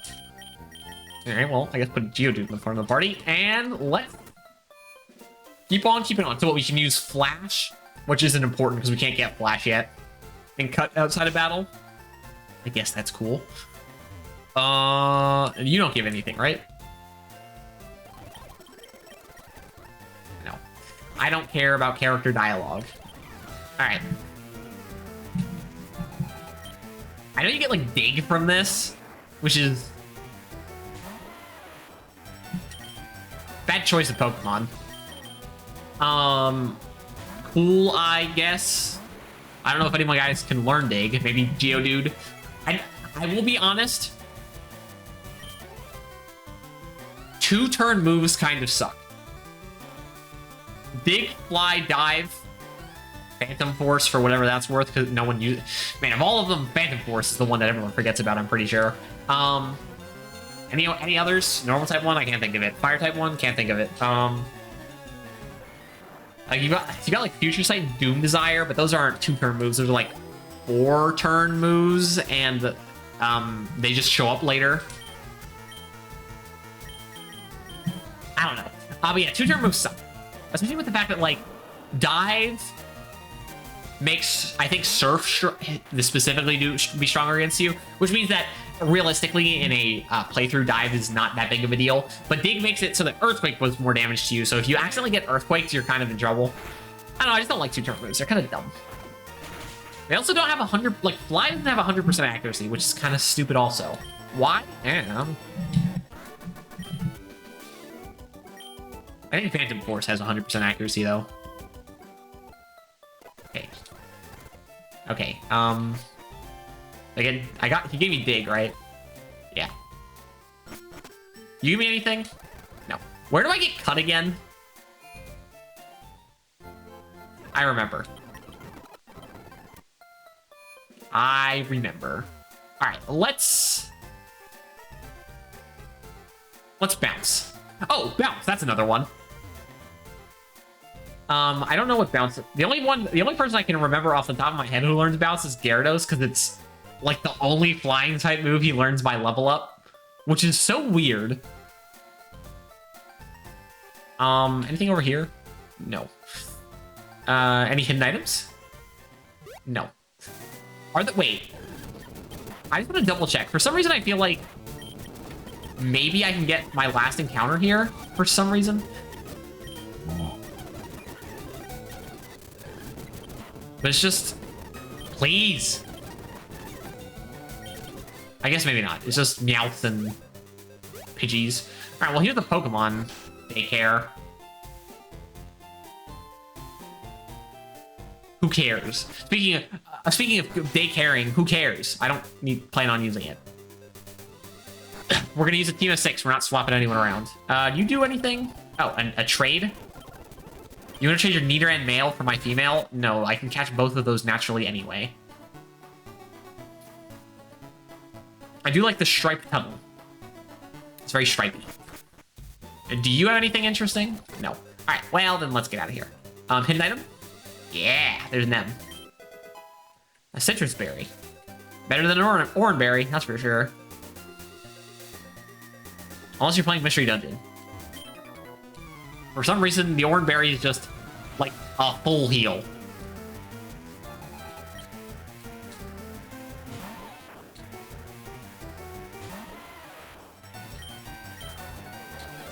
Why does Meowth have to steal my Geodude's poor health? Or my poor Geodude's health? Those bastards. Stupid cats. I've no intentions of using a Persian, Alolan or otherwise, in any playthrough. Same problem with,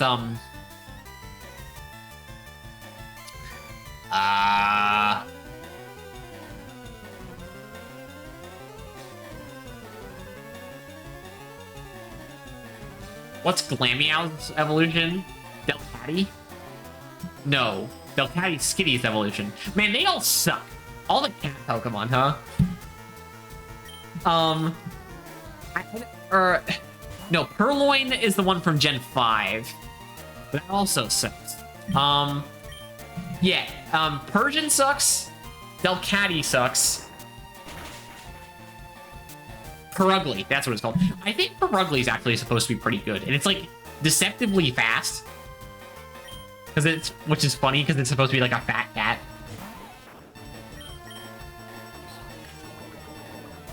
Don't poison me, please, please, please. Thank you.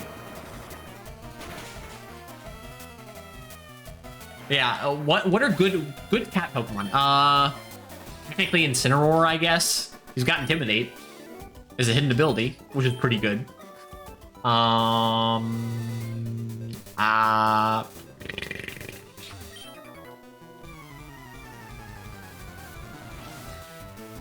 trying to think of other cat Pokemon besides Persian, Delcatty, Perugly. Wait, Liepard. It's called Liepard. Wait, what's... I already forgot. What was the other word I used? Or the other name? I guess it's the I accidentally said the pre-evolution. Purloin. Purloin's a pre-form. The first form. Liepard is the second form. He sounded a Squirtle? Alright, I got a Gloom for that. I don't want to... Yeah, it's level 20, too. I don't want to really send any other guys out into a level 20 Squirtle. I suppose I could send Warturtle out, but whatever. I don't want to sit here and fight for 20 minutes.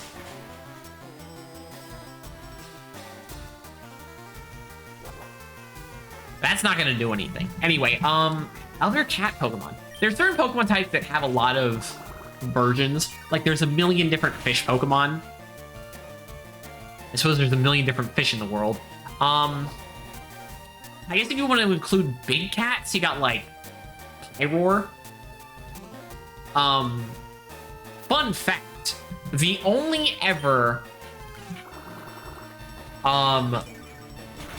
shiny Pokemon I've ever gotten that was just like the random shiny chance to get it. Because I've gotten the guaranteed, I think, shiny. I've gotten the shiny Gyarados, obviously. But I've got the shiny guaranteed Dratini from whatever game that was from, Black or White 2. We're not learning self-destruct. And then I've been traded a when I was playing like Wonder Trade a lot. I got traded a shiny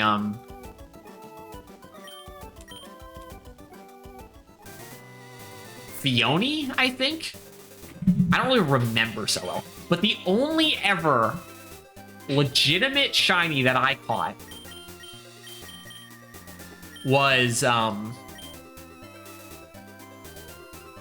Litten. Pyroar's pre-evolution. I don't even remember if I ever evolved it. Hell, I might still have it on my 3D, in like one of my, because I'm pretty sure I transferred I got Pokemon Bank.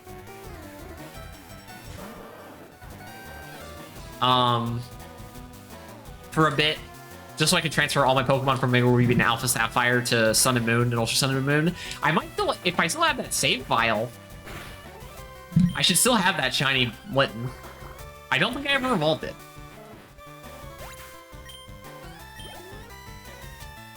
I'd have to dig out my copies of Sun and Moon in my 3D. Well, actually, I should know where my 3DS is. I think it would be over in like my closet. Obviously, a lot of stuff is in my closet. Wait, Pikachu. I should be paying attention when they say what they're sending out for their next Pokemon. Yeah, you can't paralyze me. That's also not gonna do anything because you'll be dead. Unless I get like magnitude 4. I did. It's like, aren't they magnitude 4 through 9, right? And magnitude 4 is the only one that's like bad. 5 is fine and everything else is good, so I've never had a problem with magnitude. Like, it's not as consistent as Earthquake, because it's designed that way, but I've never had any problems with magnitude. It serves me well. It's a weird move, I guess. It's the only move of its kind, I think. Butterfree. You actually have your Pokemon evolved? What a novel concept.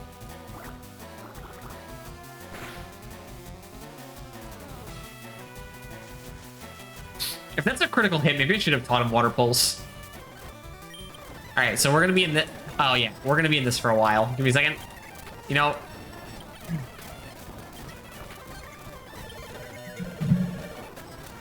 Great. I suppose I should have swapped him out, but I was just determined to try and kill the Butterfree. As soon as I was asleep and he used Supersonic, I was like, ugh.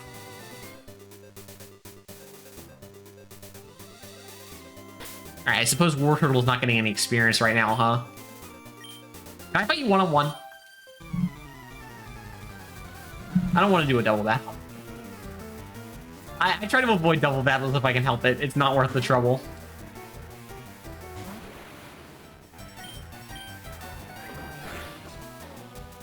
Man, Kadabra's so frail in the physical side at the very least. You know, and even the fact that even though his special attack is being lowered, he got Side Beam already. Good. That's even better. Even though his physical attack or special attack is being lowered, Kadabra just has naturally so high special attack that I don't think it'll ever be considered a problem. We're not playing competitive after all. It's just nice to have. That's not what I meant to press. What button was that? Oh, R. I guess I've just never really thought about pressing R in a Pokemon game before, huh?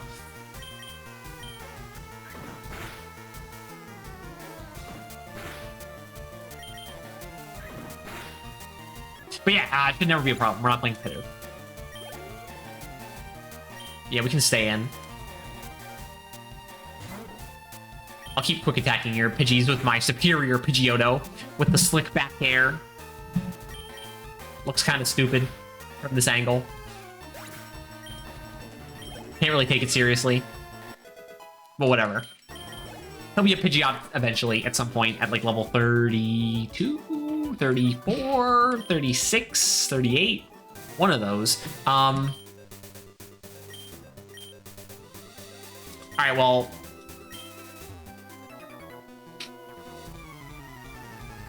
If there were a bunch of trainers left, I'd run back and get Wartortle healed, but,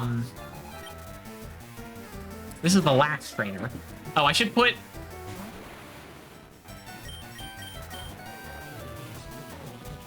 Psybeam in the front.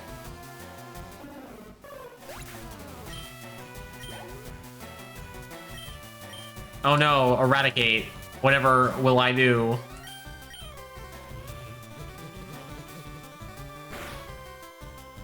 Oh, he lived. That's weird. I thought he was gonna die.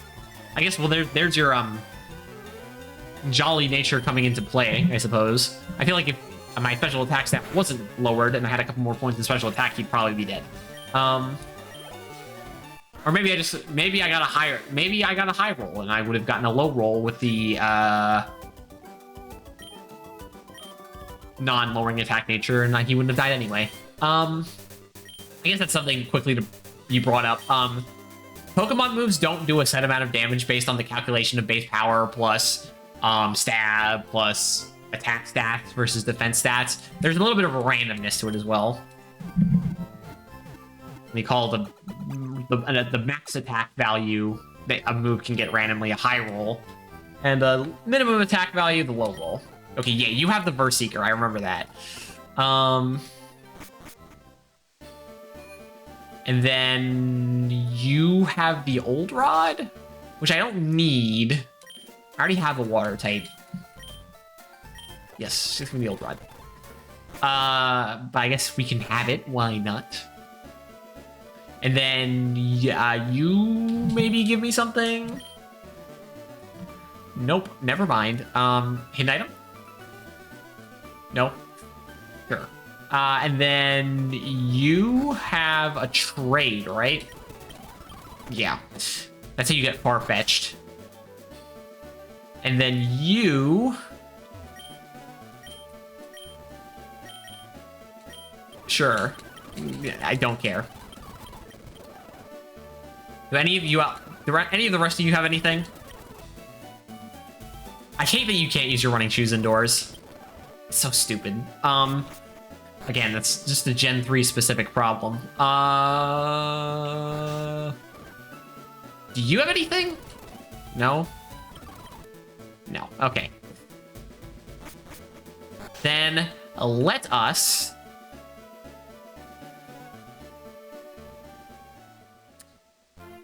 Do I want to go into Diglett Cave yet?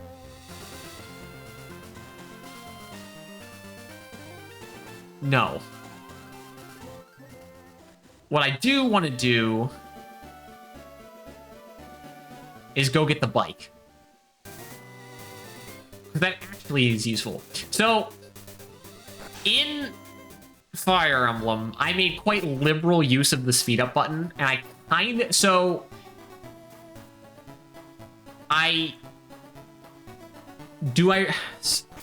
Speed up. Speed up is a fine thing. You know, limited time on this earth. Should try to get done as much as possible. Yada yada. The only thing is, I only want to use this. I only like using speed up really for instances where it's either tedious or I have to repeat something. So with Fire Emblem. With Pokemon, it's the text and grinding. Or catching a Pokemon, I suppose. Or running into a Pokemon that puts you to sleep and uses Supersonic. With Fire Emblem, it's losing a unit and then resetting the map and then having to do the map again. So... It's just different strokes for different blokes, but... I try to avoid using...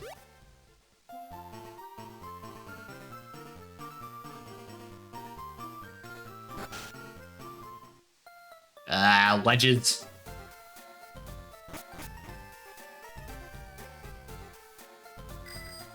Okay, this time we avoid it. I don't understand. Why is it with, like, houses and stuff, you're not allowed to wear running shoes? You can in here. This is a building.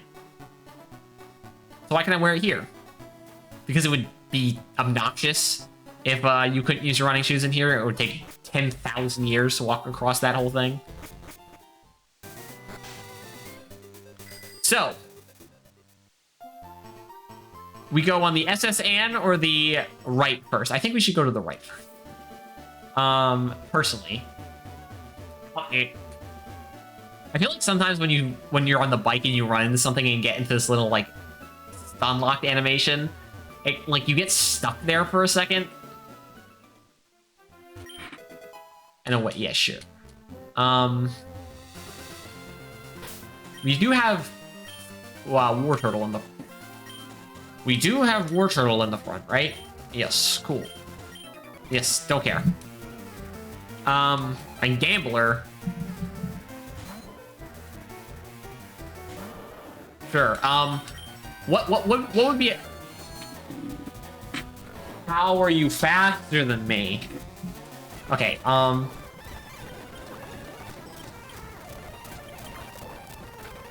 So, what would be a gambling move? I guess Hypnosis, low accuracy. You got anything that, like, I'd say has 70% accuracy or below, maybe. So, okay, certainly any of the Oko moves. The problem with Oko moves is they don't work on Pokemon higher level than you. They're kind of inconsistent in that regard. In competitive, it's fine. They'll always be 30%, since everyone's put at the same level. Unless you're using lock-on or something. It's Japanese culture to not have shoes in the house, but you can use running shoes inside in other games. It's specific to Gen 3. Gen 1 didn't have running shoes, and Gen 2 didn't have running shoes. You couldn't run in those games. Gen 3, it's what? Gen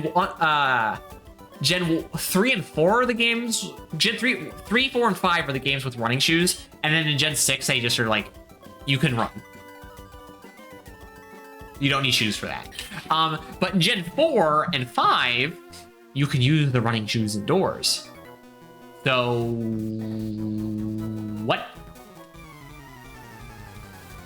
I don't understand. Bernie, engineer. I thought it was an electrician, but given the fact that he's using a Magnemite, not far off.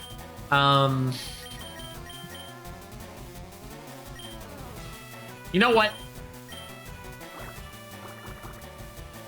He'd probably just Sonic Boom me if I swapped out. Oh, but he's Supersonic, and oh, he missed. Good. So I think this is the first Supersonic out of like 4 or 5 that have not hit us. It's 55% accuracy. It's a little better than a coin toss. But I always feel like Pokemon's like, if you have a 55% accurate move and you use it, or if it's a player uses it, it's actually that thing. Oh, so 55% accuracy, it's gonna hit 55% of the time. When an AI gets their hands on a 55% accurate move, I think they bump the numbers up. Again, this might be like, not survivor bias, but it's certainly a bias of some kind. All right, well, you're dead. And guess what? Sturdy doesn't work the way you want it to yet. That's not until Gen 5. Sturdy kind of sucks until Gen 5. And it's like, oh, once you get to Gen 5, Sturdy's like, oh, yeah, you can survive a shot from full health if it would kill you instantly. That's cool. Until right now, it only affects the Oko moves. Or the one-hit KO moves. Yeah, sure. I can get the weakest magnitude and it would kill you. It's quad effective.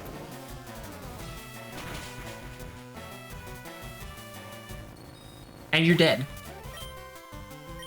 Say hello to the afterlife for me. I'm not going to be showing up there. It actually, is War Turtle feigning my first instance of a Pokemon feigning? I think so. Which is a good track record to have. Let's be my brand of careful, where I go back to the Pokemon Center too much, or I save in Half-Life too much, or whatever. Shut up. I feel like, how much money do I have? I have a nugget, I know that. So I should probably first of all sell that. Where?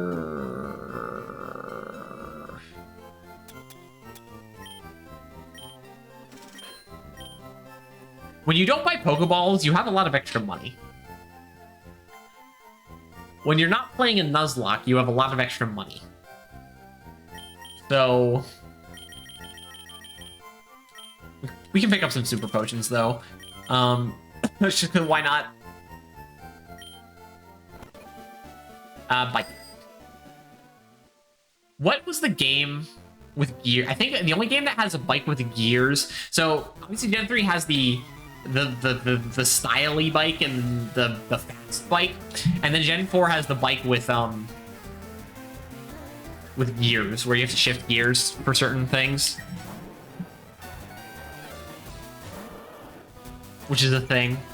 You also have to like build up speed in Gen 4 for certain jumps. Like the cave where you get Gibble. Under the bridge. Under Bicycling Road. Man, Bicycle Road in Gen 4 kind of sucks. Compared to the Bicycling Road in Gen 1 and Gen 3. And then Gen 5 doesn't have that. Or Gen 6. Or Gen 7. Which is fine, you don't have to do everything over and over again.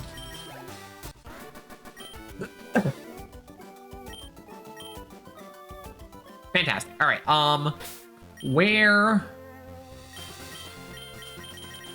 is my Gloom?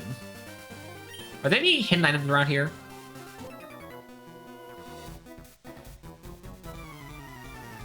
No. When do we get the dowsing machine? I don't remember. Oh, fantastic. A ground type. One of the few things that Gloom can take care of. Reasonably, and even then I can't one-shot it because Absorb has 20 base power. Oh. Don't do this to me, please. Please, can I just hit? Thank you. Oh, and there's a reason why accuracy decreasing moves are banned in competitive Pokemon, or in Smogon specifically. What did it say? God damn it, I wasn't paying attention to the swap out again. Zubat, and this is why I have to pay attention. You know what? Let's go to the kid out.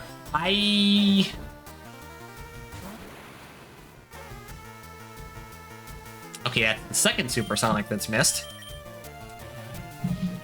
I need to swap around Psybeam to the front of this moveset for Kadabra. It's the best option, by far. Okay. That's good. I guess it's nice that Gloom leveled up off that. So, real quick, Gloom is a Stone evolution. It evolves with Leaf Stone. A Leaf Stone, and the problem with Stone evolution Pokemon is after they've evolved, they don't get very many moves after that, so you typically want to hold off from evolving a Stone evolution Pokemon for a while. I don't remember, though. Actually, well, first of all, we still have to get access to a Leaf Stone to start. But I don't remember when we'd want to evolve Gloom. Again, because it's our choice.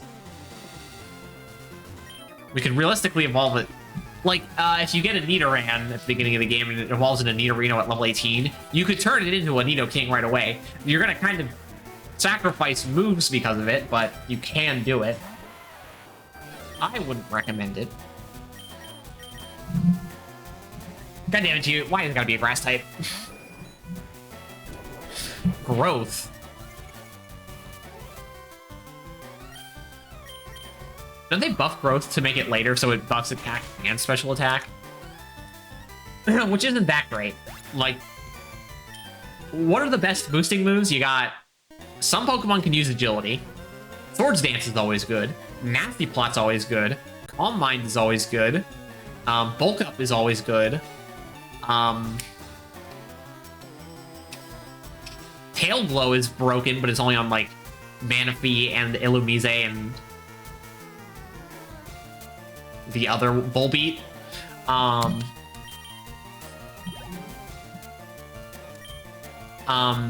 Quiver Dance is good. Quiver Dance is very good. In fact, are Quiver Dance and Tail Glow the only two that boost 3 stats with no negative?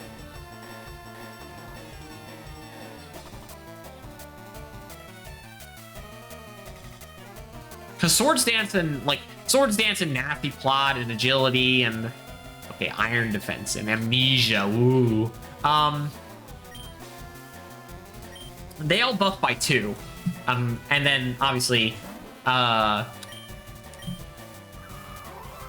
Mind and Bulk Up are 1 and 1, but it's still 2. Oh, come on. Why would you do this to me? So those are good, but Tail Glow and Quiver Dance? Ooh. 3 stats, no downside. It makes sense why Tail Glow is really limited, because 3 stages of special attack, you instantly... So Swords Dance and Nasty Plot obviously automatically make you an offensive threat. 3 stages of special attack is quite ridiculous. And then Quiver Dance is arguably even better, but it's on more guys, because what Quiver Dance does is it's only 1 stage of special attack. Oh, okay. But then there's also 1 stage of special defense. So if you use Quiver Dance against this Pokemon, an opponent who uses special attacks, and you're faster, you're going to take less damage each time you use it. It also gives you a boost in speed, which means if you weren't outspeeding, you're at the very least likely to outspeed now. Unless you're using like a Choice Scarf or something. So while I definitely say Tail Glow is very good, I would definitely say that... Oh, right, Dragon Dance. Forgot about that. Dragon Dance is also good. But I definitely say that Quiver Dance is probably the strongest boosting move ever. I don't think that's a controversial... I don't think that would be a controversial opinion.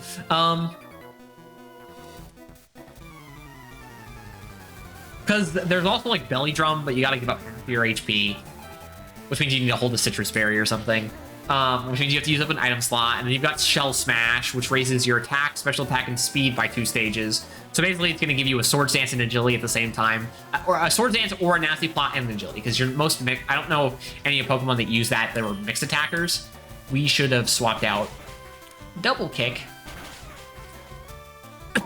We should have swapped Geodude out up in the front with someone else. But again, Shell Smash lowers your defense and special defense by 1 stage each. So if you're not going to fix that, your defenses are down. If you're going to fix that, you need a White Herb, which uses up an item slot. So, yeah. Quiver Dance. But who uses Quiver Dance effectively?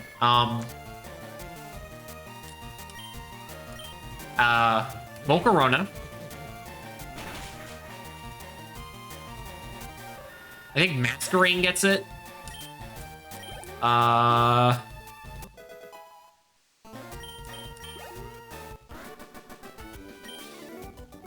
Okay, maybe the Quiver Dance is not as many people as I thought. At the very least, unlike Tail Glow, which Tail Glow, the only good Pokemon that has it is Manaphy. Because Illumise and the other one that I've already forgot again. Illumise and like a V, I think. How did I forget? Did I say it earlier? Ledian? No, Ledian's the ladybug guy. Illumise and Volbeat, that's right. Illumise and Volbeat are useless. I don't know why you use them. Alright, Sonic Boom. Come on. Okay, cool, we're good. There's Sonic Boom. Alright, well, you're dead anyway.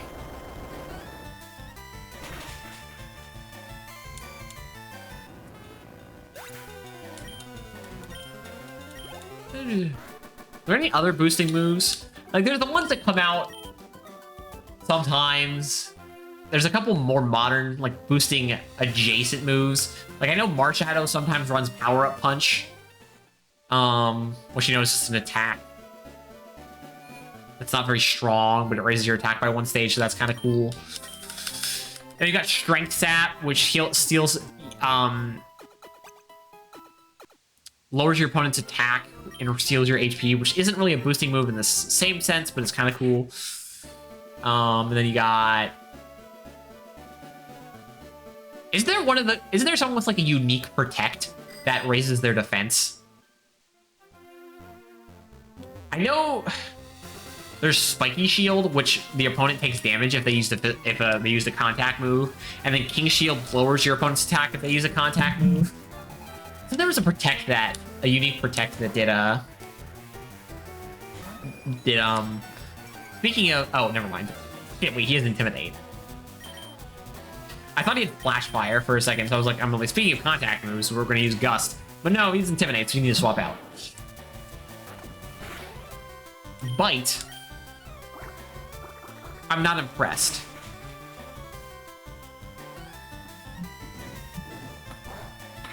Why did that not one-shot you?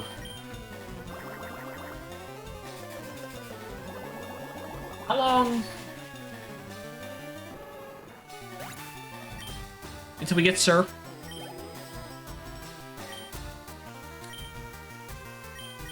When do we get Surf? We don't get Surf for a while. Waterfall's not in this game. Which is fine. Because again, water's all special in this game, so it doesn't matter. Oh wait, no, you have Flame Body, don't you? Don't burn me. Okay, well, you know...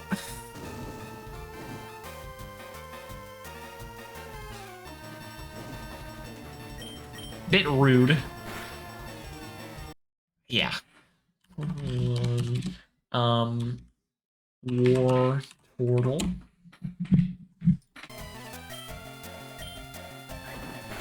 Does War Turtle... I don't mind looking at Pokemon movesets. It's kind of the name of the game. Okay, we're teaching War Turtle Water Pulse. It is non-negotiable. It is now... It is the law. Because, the problem, we don't get any better water type moves for a while than Water Gun. And I don't want to be relying on Water Gun. Plus, there's going to be no other use for... oh, right, I forgot. The TMs in this game are in their own little menu that you have to go to. Where there's no other Pokemon that's going to need to use Water Pulse anyway. Yeah, because the only other person I could think of teaching Water Pulse to would be Kadabra. Our 5th team member can't use it, for sure. But Kadabra can't learn it, so... Get rid of Bubble. War Turtle. Water Pulse. Swap with Water Gun. Very good. Really usable. Like, you could use Water Pulse. You shouldn't, but you could use Water Pulse until the end of the game. Hell, we might even... Based on what TMs and when we get access to them post-game... Okay, wait, right. Post-game. So, every Pokemon game has some kind of post-game. Well, original Gen 1 doesn't. Gen 1 Remake does. Gen 1 Remake has some post-game. Gen 2 post-game has...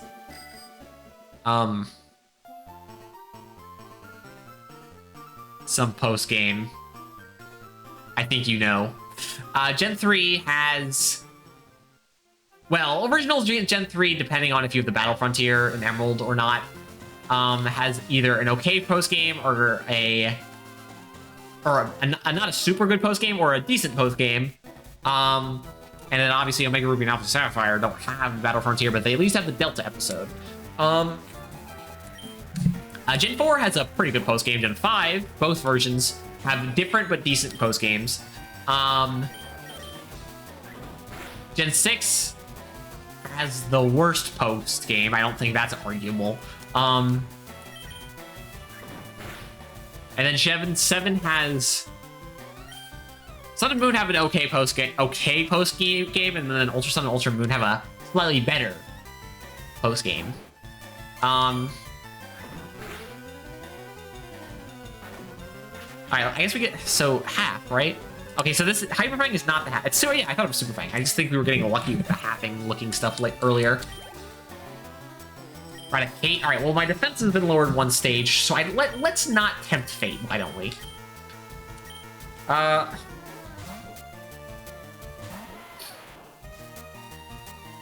So, I want to do the post-games of every single to a certain degree. We're not like gonna go...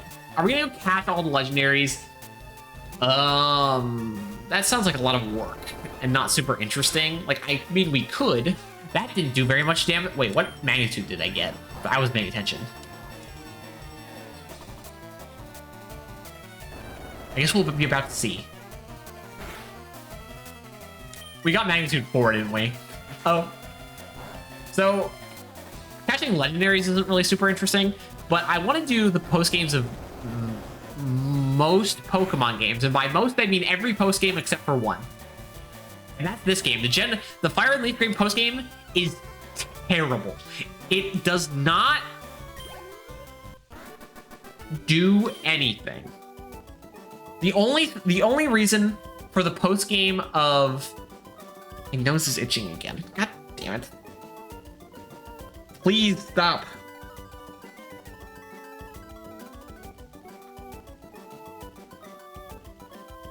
I'm distracted. Anyway, what was I saying? The only reason that the Gen 1 post game exists is to let you catch some Gen 2 and 3 Pokemon. There's nothing else to do. It is so bad. It's bad. It is just bad and boring, and there's nothing to do. So the only post game we're going to be skipping and not doing is this game. We will do the post game in Gen 2, Gen 3, Gen 4, Gen 5, Gen 6, and 7, and then Gen 8 and 9 if whatever they have. I guess they have DLC, so there's that. I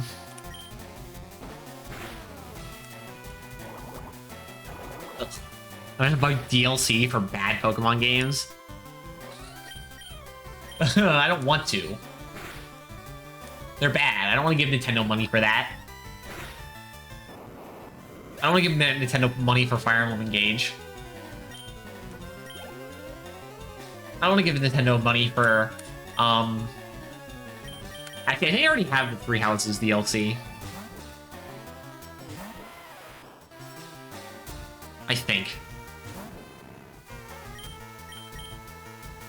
I'll give Nintendo the money for, Oh, are they gonna make Tears of the Kingdom DLC, I wonder? Because...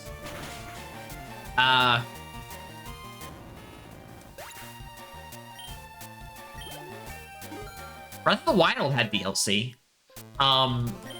Which was pretty good, actually. Compared to the rest of the game. It was still stupid temples, but, you know. What are you gonna do?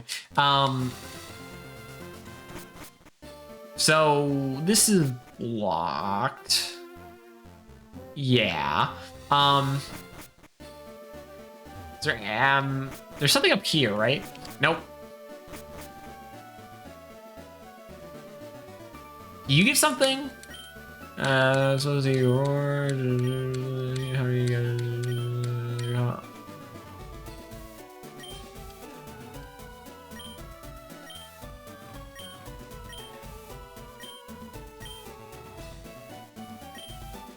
I have to catch 30. All right. Well, I don't think we're going to be getting the item. Flat.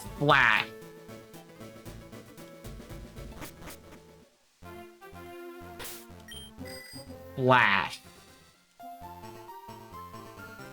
Hopefully, please be 10. Please? I'm asking nicely. I will catch other stupid Pokemon if I have to. We need Flash. Anyway, actually, we didn't really need to go heal our Pokemon because now we are going to be boarding the SS and the SS, like the Secret of Police for the Nazis in World War II. That doesn't seem very good. Not really. It's just the SS. I wonder what that stands for. So something ship.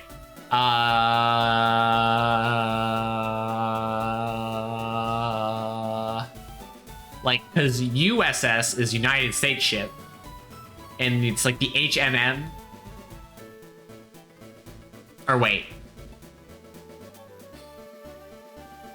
I thought it was like Her Majesty's vessel, or His Majesty's vessel with a king. So that would be HMV, but I've never... It's the HMS... Oh, it's Her Majesty's ship. That's what it's called, for the British. So... Yeah, duh. So what does the SS stand for? It's like... Silphco ship, maybe? So that's a company in this game, and maybe they own it. Because what? Regions that start with an S. Sinnoh. Sinnoh didn't exist yet. So that's besides it being either being Sinnoh ship, which sounds boring, or Silphco ship, I would probably bet on Silphco ship. Which one's my room again? Not this one. I think it's the one to the right here. It's not. Okay, well, let's start battling the... there's a lot of trainers on this ship.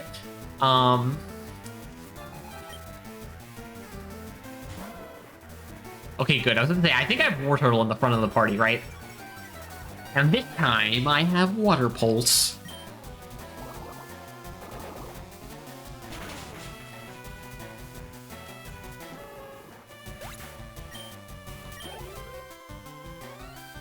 Another Growlithe? What do I take you for? Or what do you take me for? Someone with who's gonna swap out to that?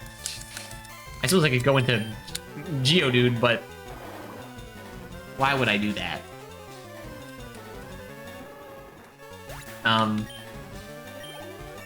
There's no reason to. All right, well, that's cool. 23.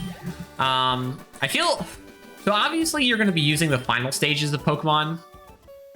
Randomly walk up into people's rooms and mess up their Pokemon. Well, so I guess. But welcome to RPGs. Is it your first time? We break into people's houses and steal their stuff. Kind of how things work in these worlds. That's the joke. This is my bed, right? Yeah, okay, so this is our little Pokemon Center while we're in the ship. Because you can't leave the ship until we're done. In here. I don't mind showing the older generation what for, show that I'm more than capable of standing up to them, even though for some reason, even though they're millions of years old at this point, their Pokemon are only level 19. A poison type.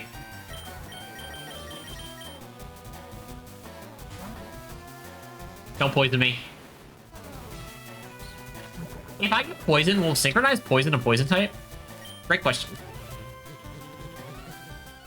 What is Alakazam's hidden ability?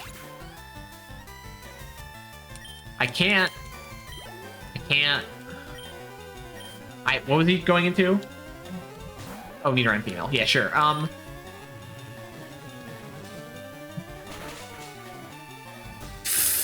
Doesn't Mega Alakazam, when it Mega Evolves, it gets Trace, so it copies an ability? But I don't think Mega Alakazam has that as a hidden ability. The only Pokemon that has a hidden ability that is like connected, I guess, to the ability of its Mega Evolution is Blaziken, I think.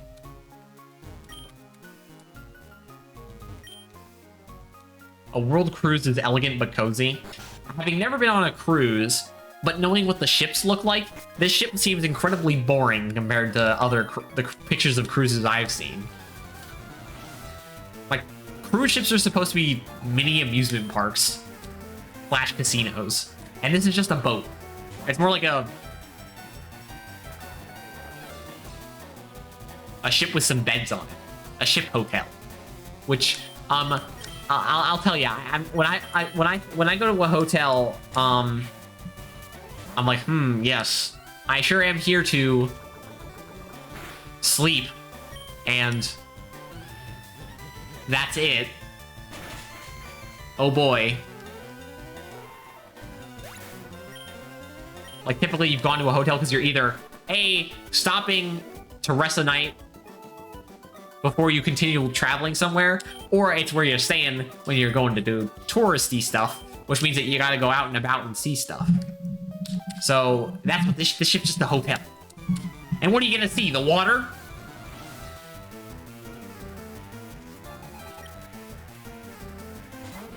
What's so interesting about the water? Nothing. You can see it from here. On dry land. God damn it. Stop sending out Pokemon that Gloom can't fight.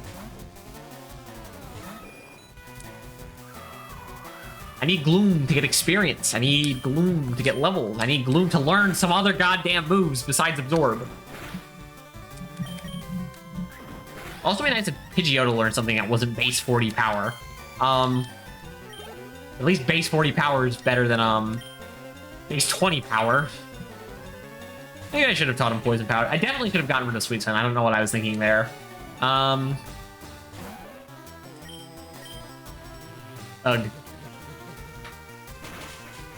Water in lakes and rivers as well.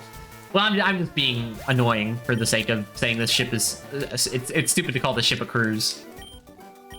But then again, you really shouldn't examine Pokemon trainer dialogue. Most of it's stupid. Hey, Brick Break, that actually... Like I said, we only have 2 physical attackers, and we have them both already. But I doubt either of our physical attackers can learn Brick Break. It's a good move, though. Geodude can learn Brick Break. This would be the only way to get fighting type coverage. Let's hold on to it for now.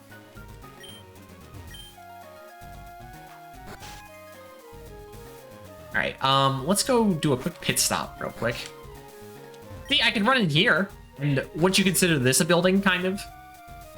Like, big ships like this are basically just buildings on water.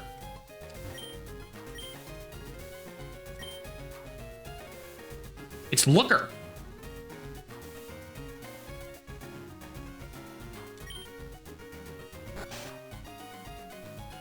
Probably, I don't know. Again, Looker didn't exist yet, but it certainly would make sense. Retcon that to be Looker. I do love rifling through the trash. Alright, fight me. Strength? I would actually like Strength, please, because... wait, can Pidgeot learn Strength? Please tell me Pidgeot can learn Strength. It'd be nice to use that instead of whatever other normal type moves. Oh, I was almost be like, oh, I don't want to do a double battle. Oh, wait, yes, water type trainers. I can use Gloom. Except for Absorb's probably not going to kill him, is it? Okay, it did. Well, I am 5 levels above. And Evolve. It's nice not having to worry about Kingdra. Water Poison... Water Dragon type, huh? Probably one of the... Before Fairy types were introduced, one of the more annoying Pokemon types to deal with. Like, the only 2 Water Dragon types are Kingdra and Palkia. And the fact that pre-Gen 6, they only had Dragon type as a weakness was pretty good. Like, it's the same deal with Spiritomb and the other Sableye. Especially since Sableye had a pretty good Mega Evolution, even post Fairy types getting introduced, is having only 1 weakness is pretty good. And then Water and Dragon obviously just give you a bunch of nice resistances to stuff anyway. I know that Water is considered typically one of the best defensive typing. That's why, like, you see Suicune and Jellicent in Gen 5 and Tentacruel and Slowking and Slowbro. They're all pretty good defensive Pokemon because just for how Pokemon has ended up being, Water type is a pretty good defensive typing. You know, weak to Grass and Electric. That's it. That's cool. Though granted, a lot of Pokemon can learn Electric type moves, but, you know, still. Not necessarily all your Pokemon are... You don't want to teach all your Pokemon in a competitive team Electric type moves.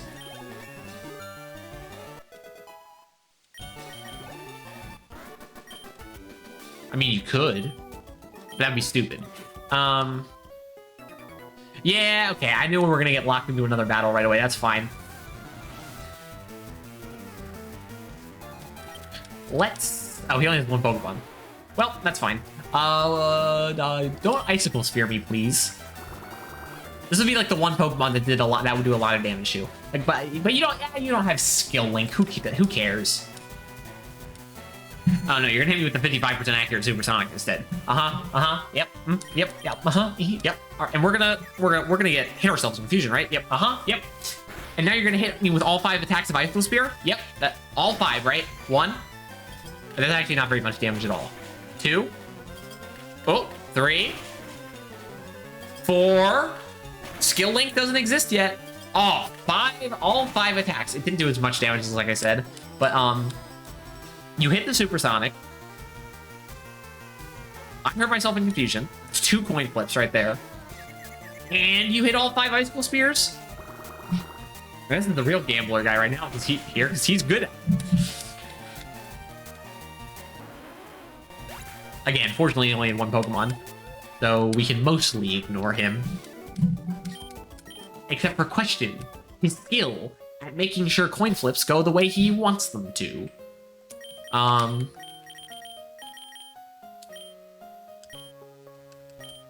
let me out of here. I don't want to fight you sailors. Oh, well, more water-type Pokemon, but we're not using Glue. We're using Pidgeotto now. Also, oh, so another reason that I like to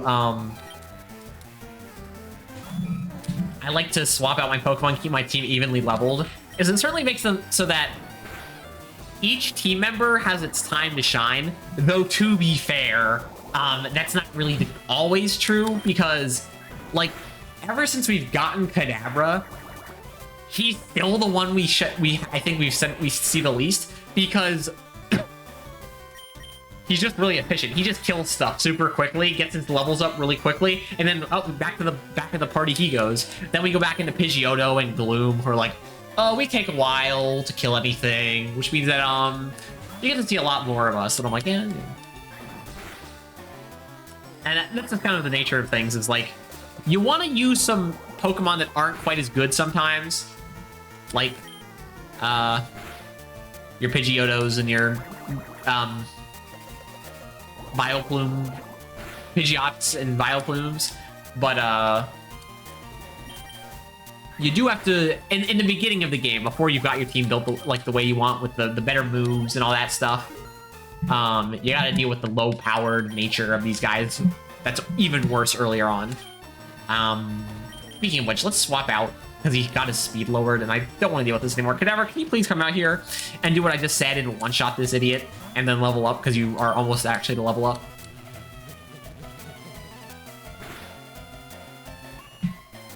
Yeah. Kadabra is definitely our strongest guy on the team right now. Oh, wow, okay, he didn't level up. Just that tiniest bit, but he didn't level up.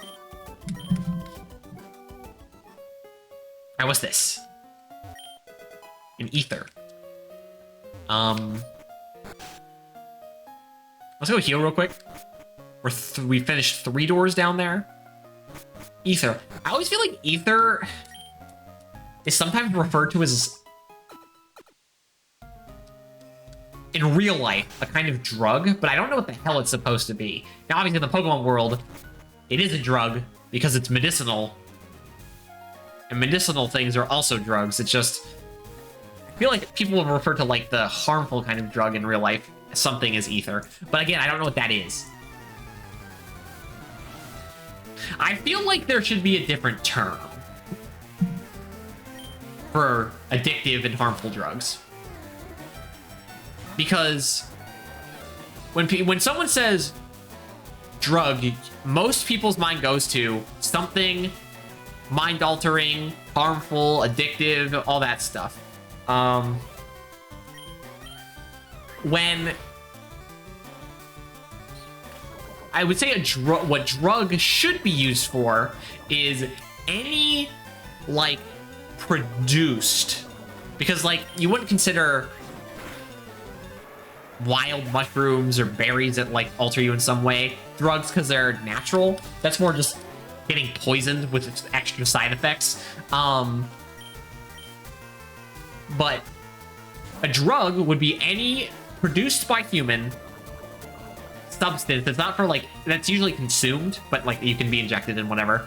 That's, like, somehow ingested into the body. That alters the body in some way, right? That makes sense for both medicinal and non-medicinal drugs. But the problem is,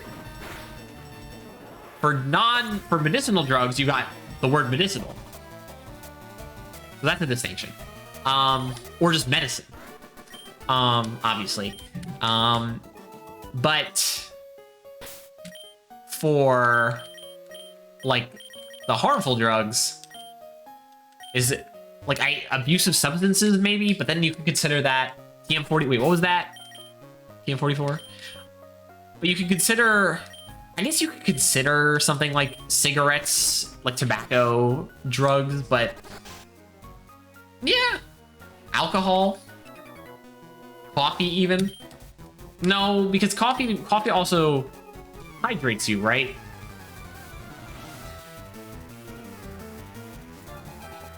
It's hard to say. Sometimes the definition is harder to pin down than one thinks. Because anything not water is not water and milk. Because obviously some people lose the ability to drink milk. You know, people who are lactose intolerant. The fact that the idea of lactose intolerance exists is really weird to me because all babies drink milk.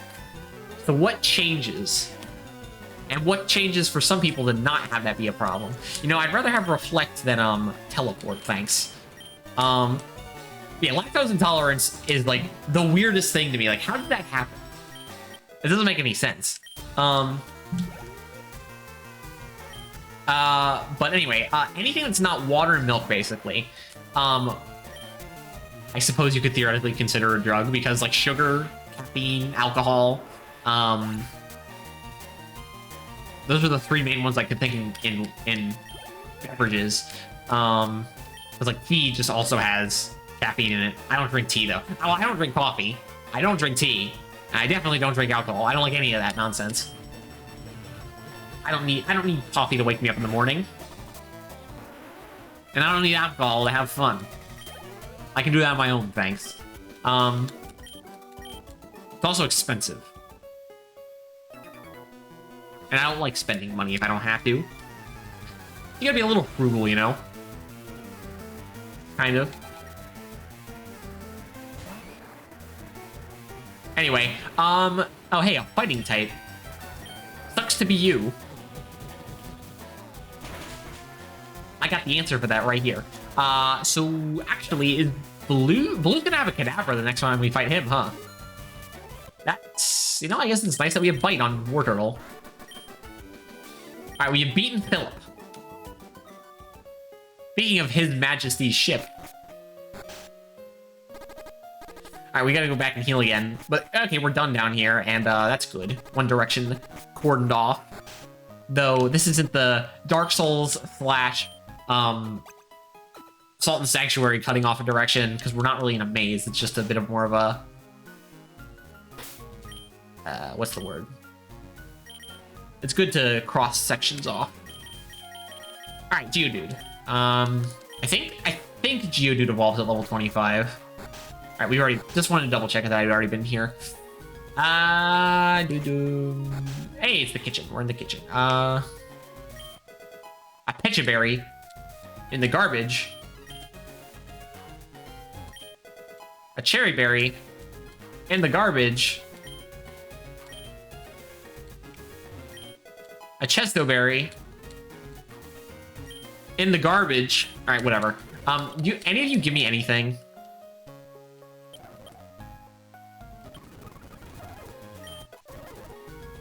Dialogue? No. Okay. Cool. I guess we got an item that wasn't clearly exciting enough for me to not even react to it because I was actually reading what it said. I just didn't react to it at all. And then a bunch of berries, which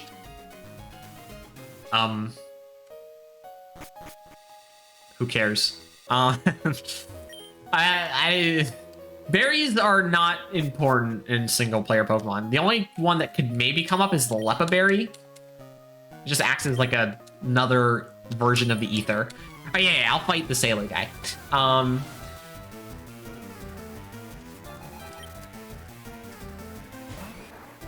Damn it, I just swapped to Geodude. Alright, let's risk it. 928.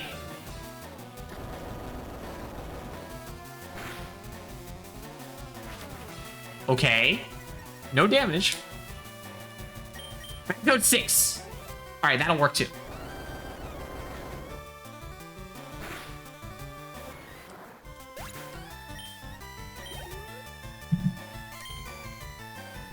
We can stay in. This is a poison type.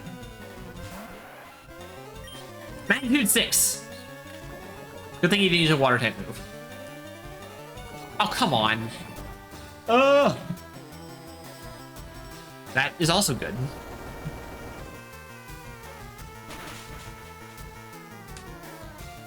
Maybe I should have switched out. I don't know. Whatever. No big deal. Careless. Careless indeed. Anyone else up here? Fight me. Party's over. There was a party? Apparently.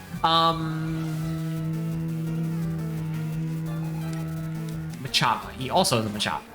This is level 18. Alright, let's not be an idiot this time. Granted, you know, it's so disappointing to me that only with the knowledge that I don't know what the typing of the Pokemon in Gen 8 and 9 are, the only pure flying type Pokemon is Tornadus. Why? Why do all of the, like, Staraptors and the Pidgeots and the Unpheasants and the Toucanons and the why do they have to be normal types as well?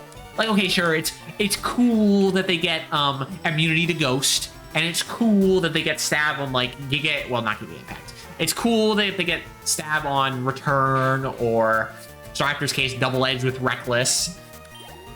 And it's cool that I don't know. I guess. But then they're neutral to fighting, and that's kind of sad. I want them to be resistant to fighting. I get hit me with the 55% supersonic. I'm gonna get the 50% confusion. Okay, no, you're just gonna die. That's good. That's better. That's not stupid.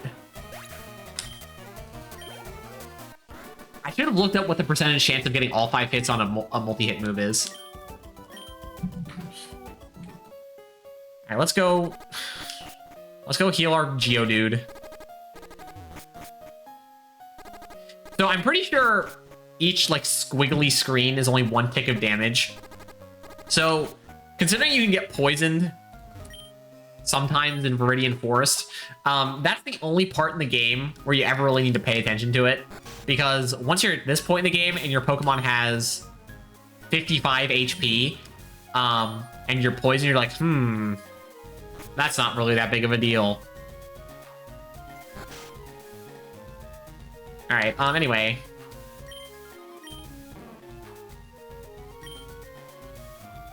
Journeyed far and wide, huh? Like the Pokemon theme song? Hey, this, speaking of...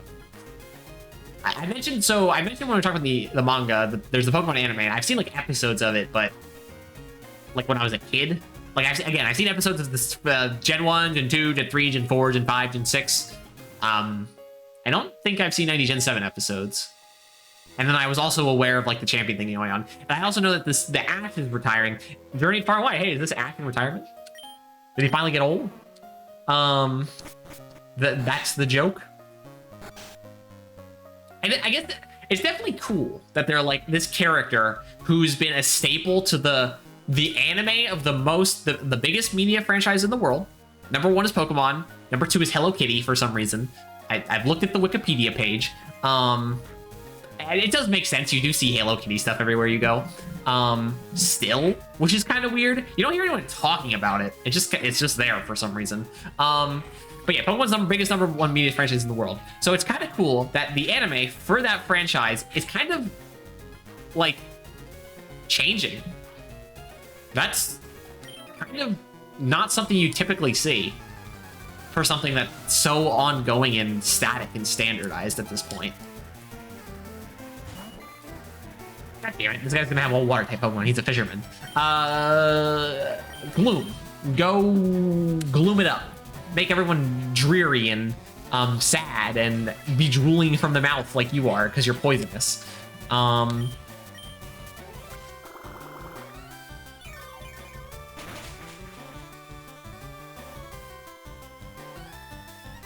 hate Absorb. I hate Super 55.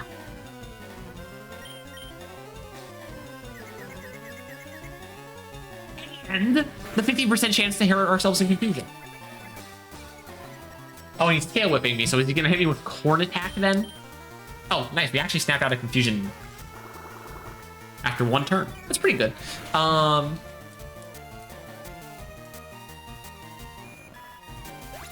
I do not mind that at all.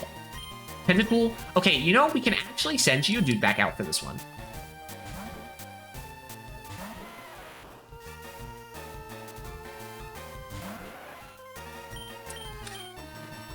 Don't poison me. Don't do it again. Please. Please. Magnitude 9. That'll also work. It'll work.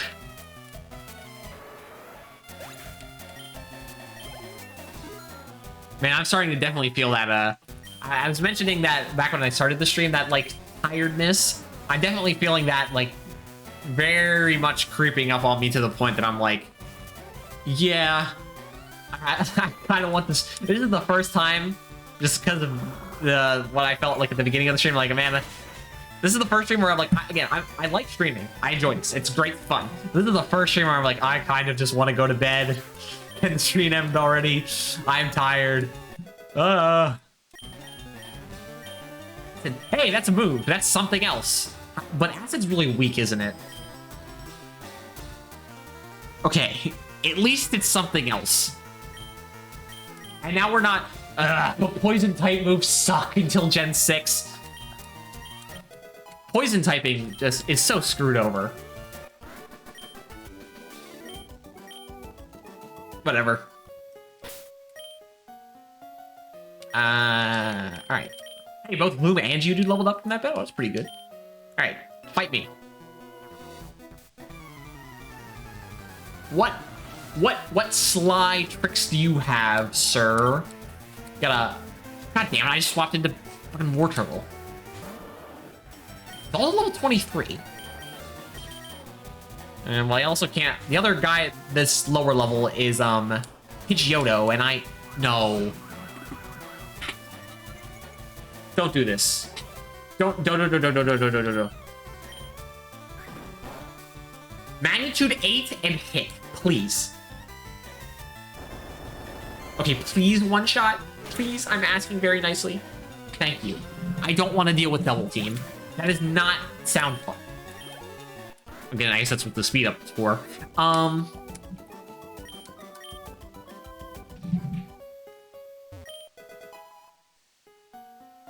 Yeah, Stardust. Sure. Money. That, again, when you don't need to buy Pokeballs, it's not so bad.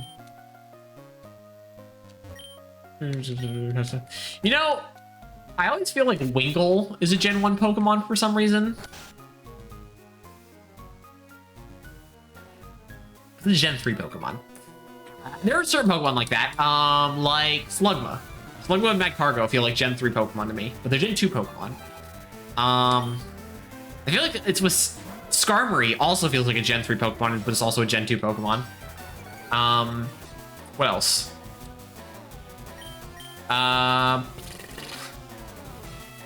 there any other Gen 1? Are there any Gen 1 Pokemon that feel like other generation Pokemon? Like, I suppose things like Electabuzz and Magmar and Sneasel and all them kind of feel like Gen 4 Pokemon just because they kind of feel pointless outside of the point when they finally get evolutions. And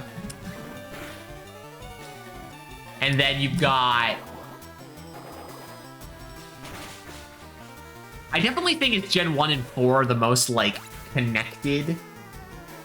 Whereas once you get to Gen 5, the Pokemon in Gen 5 feel distinctly Gen 5. And the Gen 6 Pokemon feel distinctly Gen 6. And the Gen 7 Pokemon feel distinctly Gen 7. But Pokemon in Gens 1 through 4 feel like really any Pokemon through Gen 1 through 4 feel like they could be in any of the Gen 1 through 4 games. Really. Sure, like, okay, like something like from Gen 4, like, Hippowdon. it doesn't have like we don't have official pixel art or artwork of them in older generations because they weren't out then, which kind of like it makes it harder to put like in your mind's eye. It's kind of harder to put something like Hippowdon next to like a Pillow Swine from Gen 2, which speaking of which gets an evolution to Gen 4. And like say, oh yeah, they could be in the same generation, but there's something a lot more basic. There's a very basic design philosophy around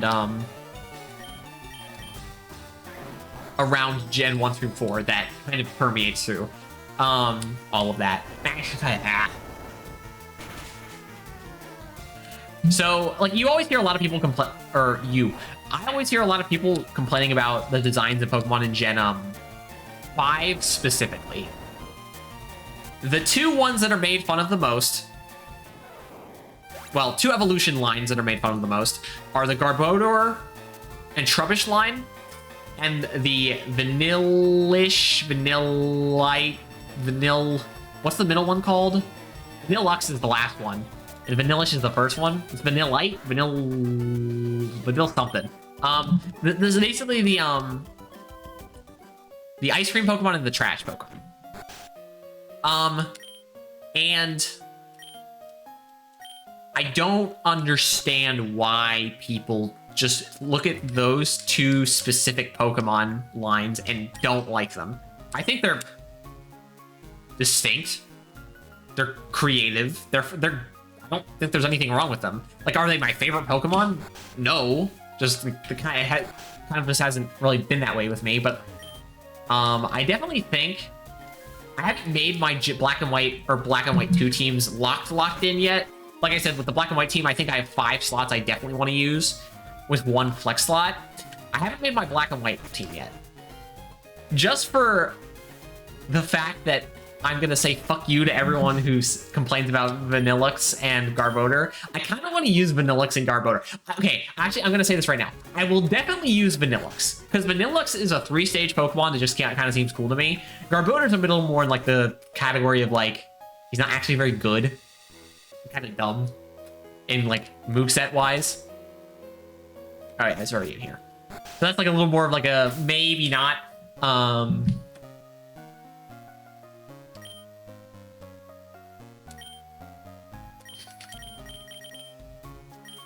But I definitely will use Vanillux. I like Gen 5. Good generation. Especially Black and White 2. Black and White's kind of take it or leave it, depending on if you're fine with just the generations. Again, like I mentioned before, Gen 5, it's cool that there's one generation besides Gen 1 where you only get to use the Pokemon in that generation. It's kind of like a unique concept. But it's good that they only did it one time. We are way above Blue's level, huh? Gen 4, 5 and 4 I like. So, here's the problem with people liking Pokemon. I guess we can talk about this now. Everyone... I don't know. Did I mention this in my... What's today? Saturday? Did I mention this in my... my Thursday stream? I don't remember. But... most people, when you meet them, and they like Pokemon, you ask them, oh, hey, what's your favorite Pokemon game? And they give whatever answer, X answer. There's a Pokemon game called X, but like I'm saying X like fill in the blank X. So they give you X answer. I'm like, oh, my favorite Pokemon game is Gold and Silver. Or like, okay, you like the original Gen 2 games. That's your favorite. Like, yep. And I'm like, okay. I'm like, what's your first Pokemon game you've ever played? And they're like, oh, it's Gold and Silver. I'm like, aha, right. I see.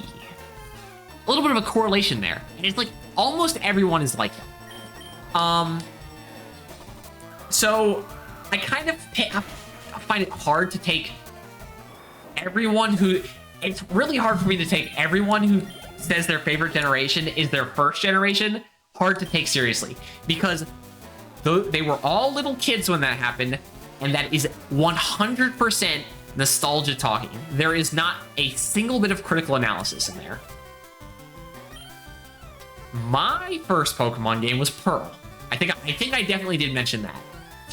Then I played Fire Red, Leaf Green, or Fire, to be specific, I remember the first 3 games I played were Pearl, Pearl, then Platinum, then Fire Red, then Soul Silver. Then I forget, did I play Black or White? I don't remember. Did I play Black or White 2 next? I don't remember. But I played Black and White, and then Black and White 2. Those generations. What did it say his Pokemon was going to be? Shit, I wasn't paying attention again. Let's go to War Turtle, because why not? So, yeah, my first game was Gen 4. I think Gen 4, if we take into context my appreciation of competitive Pokemon and my favorite competitive generation being Generation 7, because it was the last generation where they were still adding on to competitive Pokemon, but it was the last generation before they took stuff out of competitive Pokemon. Gen 7 being my favorite competitive Pokemon generation, kind of giving it extra points where I don't think its single-player content would be able to make those points up. And I think that certain generations are very, very much overrated. I would say the best Pokemon games, which I think has become a little more in vogue to say this than it used to be, are Black and White 2, specifically. Now, don't get me wrong, Black and White 1 are good. They're probably like the 3rd or 4th best Pokemon games. Maybe 5th. But Black and White 2... You started with Gen 3? Well, I appreciate the fact that you decided to think critically. But Black and White 2 were not the first Pokemon games where, like, let's say I got it. The first Pokemon games where I finally, like, how, like, Pokemon battling actually worked. How the optimized Pokemon battling was actually Gen 6 for me. Up until Gen 6, I was kind of just doing the good old only moves that damage. Moves that do stat bonuses, status ailments, stat boosting, stat lowering, all that stuff is stupid before I hit Gen 6. Gen 6 is where, like, oh, paralysis is good. Raising your stats is good. Using, like, cool items sometimes is good. Held items is good. I don't think I even worked with the held item system before Gen 6. Maybe I did, but I don't remember. But Gen 6 is where that clicked for me. Gen 5, on revisit, if we're looking at just single-player content, which is mostly what you have to talk about when you're talking about Pokemon, competitive Pokemon is like, I feel like there's a bit more nuance when it comes to talking about what your favorite competitive generation is. Because there's very much still a lot of... Okay, I was about to say, if we get a high magnitude, Geodude's gonna be able to soul this, but magnitude 5 is not enough. So, be a Geodude, dude, you're just gonna get to die here. Also a crit. So, like, Gen 1 competitive on Pokemon Showdown is funny. It's just fun to mess around with. I don't like Gen 2 competitive very much. In fact, I think Gen 2 is probably the most overrated Pokemon generation. I think that the fact that you can go to Kanto in Gen 2 is terrible. It's so boring. It's so empty. I don't like it. There's nothing to do there. Besides fight the gym leaders. Is it cool that you can fight the gym leaders? Sure, I guess. You can also fight all the gym leaders from every past game in Black and White 2 in the Pokemon World Tournament. So... The only thing Gen 2 has going for it is the fight against Red. That's it. Gen 2 is slow. Gen 2 is the worst pacing, is boring, and is kind of not got much going on for it. It is the most overrated Pokemon game, in my opinion. Now, I'd say right now, Gen 3 is currently, like... Gen 3 is currently, if you go on the internet, the people who grew up playing Gen 3 are currently the ones who are still really involved with the internet, posting a lot about how they think Gen 3 is the best one. Gen 4 and 5 are starting to creep in, you can notice. But, Gen 3 certainly is the one that feels the most popular right now. To be considered the best Pokemon game. Gen 3, so basically in that regard, I think Gen 3 is a little overrated, but it's as those generations are going to go along, I'll consider them overrated just because that's the most vocal majority right now. And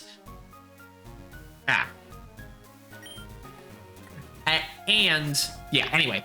So my whole opinion comes down to original Gen 1 and 2, they suck. Play. Ignoring their competitive.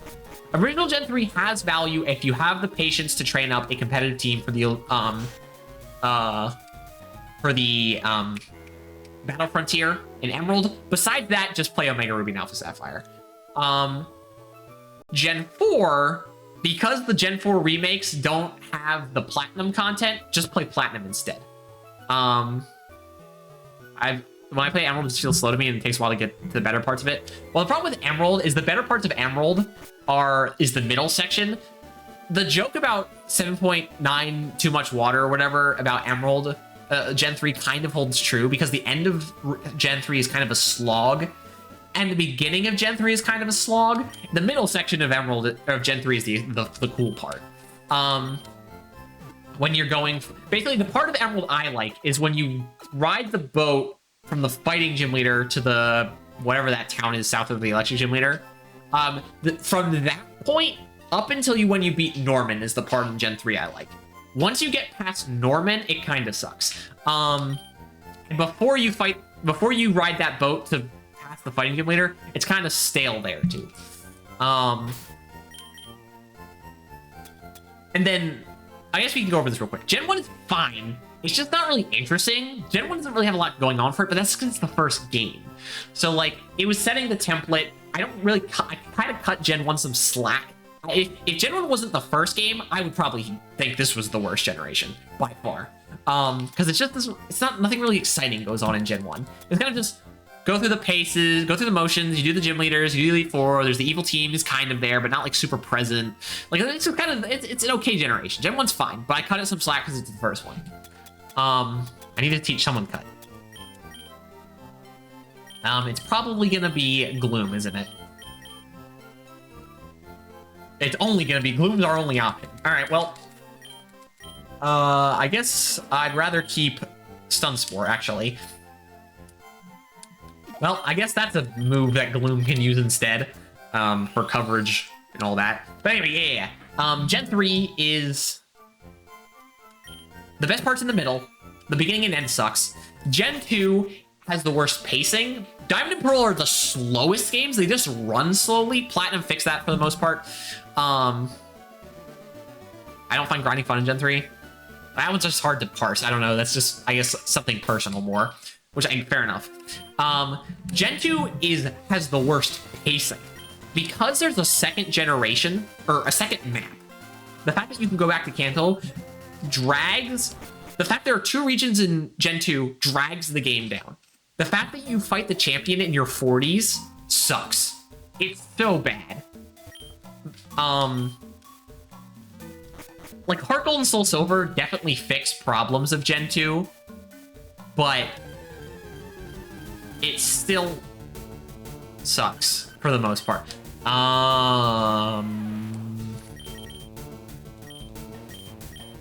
Right, Arena Trap. I should probably put...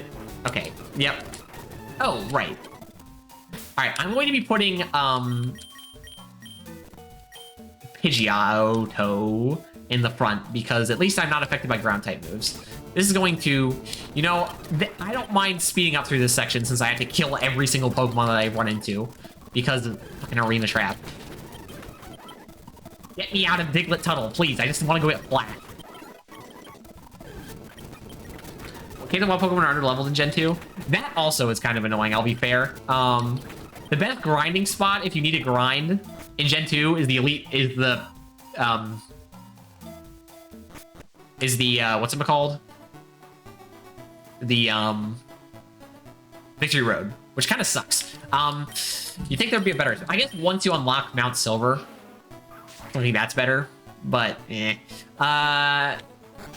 Anyway, so yeah, Gen 2 just has the worst pacing. Nothing happens fast.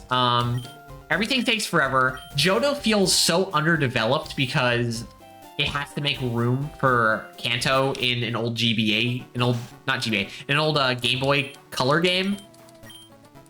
And then Kanto is just empty. Johto feels empty, but there is at least stuff. Kanto is just empty. There is nothing going on in Kanto. Okay, I have to go catch one Pokemon so I can go. I can grab Flash. I think there's some cut stuff I can do down here though. Ether, yeah, sure.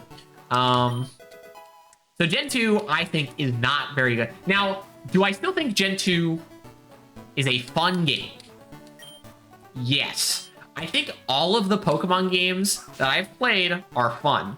I'm worried about playing Gen 8 because I'll be worrying it'll be playing the first Pokemon game that I ever think is not fun. Because it just doesn't look very interesting. What is he teaching? Dreamy? Okay, I don't care about that. Wasn't Game Boy Color just Game Boy Specs with color? Yeah. So they didn't really have a lot of space to work with on that game cartridge. But I already talked about Gen 3. Gen 4 has its speed problems with Diamond and Pearl, and then Platinum, again, I mentioned they fixed that mostly. And also Platinum did the thing where you fight Fantina as the 3rd gym leader instead of the 5th, kind of fixes a bit of a pacing issue in that game. So Platinum is probably the 2nd or 3rd best Pokemon games. If you talk about only single-player content, I'd probably say Platinum's 2nd. If you include competitive, I'd put it behind Gen 7.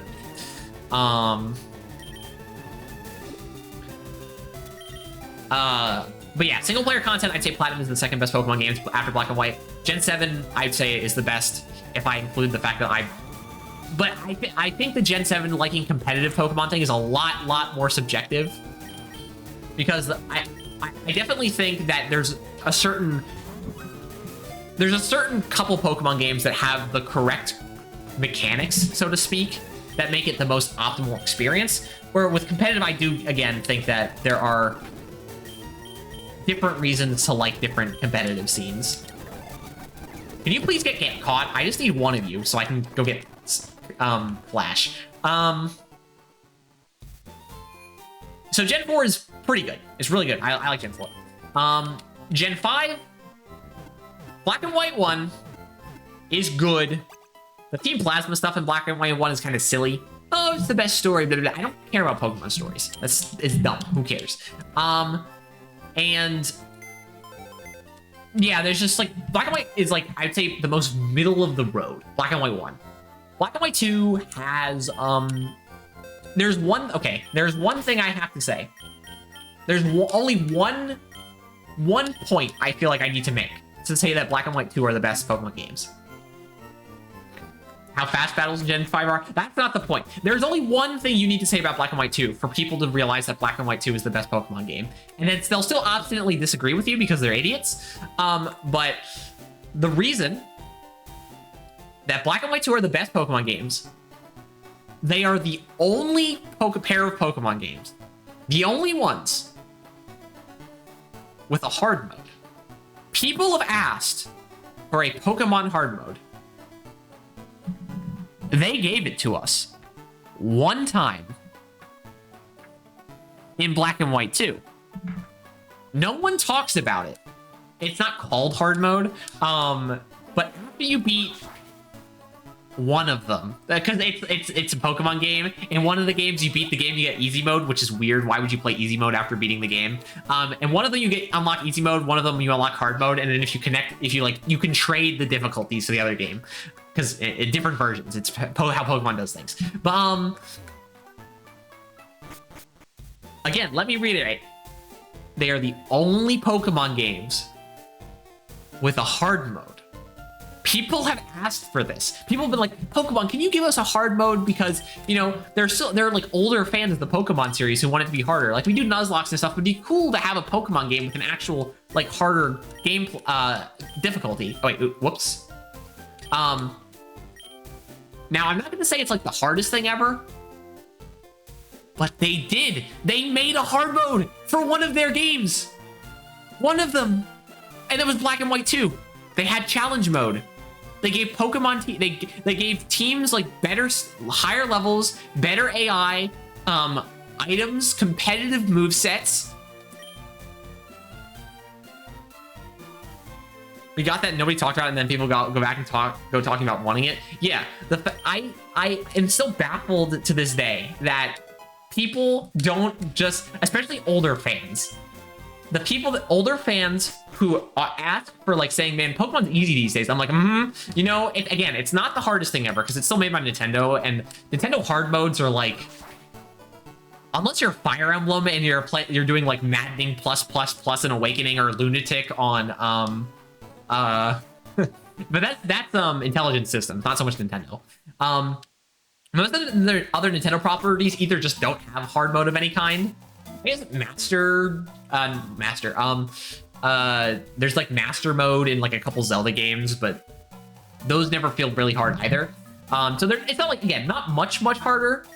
All right, I need to still stay to Pidgeotto so that I can kill these Diglets. But Gen 2, I mean, Black and White 2 had hard mode, and that I feel like is the only argument you need. Now, there are other arguments. You have the Pokemon World Tournament, which is, oh, you like the Battle Frontier?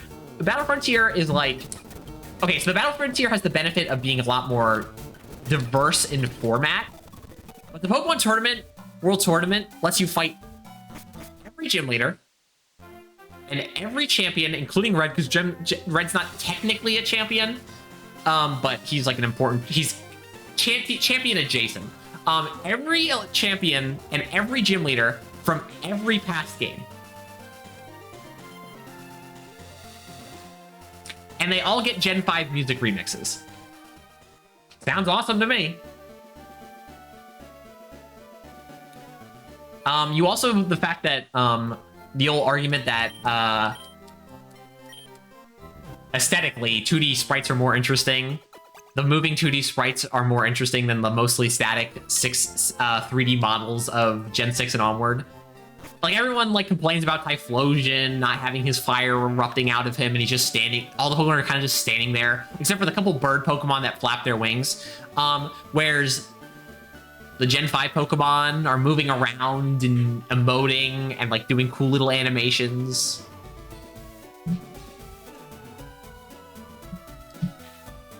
I don't know, like, and then there's certain things that it's kind of hard to like, okay, compared to older games, Gen 5 has an advantage in things like, oh, it's the first game that introduced infinite TMs. That's a good thing because obviously games after that have it, but again, Gen 6 and onward has this certain sense of soullessness to it. It's hard to get over. So there is that. Anyway, I will.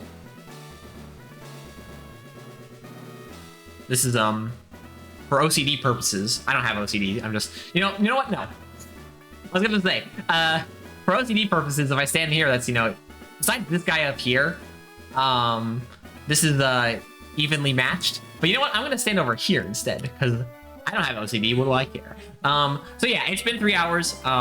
It's ending stream time. I was actually on at the correct time this time. I wasn't late like yesterday, which is good. So I did go a little later past 10 o'clock yesterday because I was a bit late. But yeah, we're trying to keep consistent here. So it's been 3 hours. It's been fun. Thank you, internet, for doing the bare minimum of not destroying yourself. I appreciate it. It's not that hard. Just do what you're doing right now, which is working. Whatever. And again, it's not the internet, it's my computer. It's something with my computer specifically. Whatever. Everything else my computer does is pretty awesome. Thanks. It's good. That's what happens when you have a. I can never remember what my CPU is called. I have the PC part picker still. The only thing that's changed is the GPU, which that's what happens when you have whatever the CPU I have. It's like the AMD 5 or 7 something whatever. And when you have a 3070 Ti, wait, it's in my Twitch description. I just realized. So I guess if on that note, you can look there. But anyway, yeah, all right, cool. It's been a good stream. Internet didn't die. We made good progress because the internet didn't die, and I got to back play for 3 hours. We had hopefully a argument or my perspective on what I think is the best Pokemon game. But how each Pokemon game up till Gen 7 seems to still hold its value. I am not holding out hope for Gen 8 and onwards. Arceus is the only post-Gen 7 game. Oh yeah, I guess technically Mystery Dungeon 1 Remake is a post-Gen 7 game, but that has the benefit of being built on the foundation of Mystery Dungeon 1. Anyway, yeah. we'll get there when we get there. We still got Gen 2 and Gen 3 and Gen 4 and Gen 5 and Gen 6 and Gen 7 to get through before we talk about stuff like Gen 8. A long ways off. And I definitely plan to sprinkle in Pokemon side games as we go along. Obviously, like, stuff like Mystery Dungeon, which is very, very... Man, God, when we get to stuff like Mystery Dungeon, that's going to be a million streams. I might need to...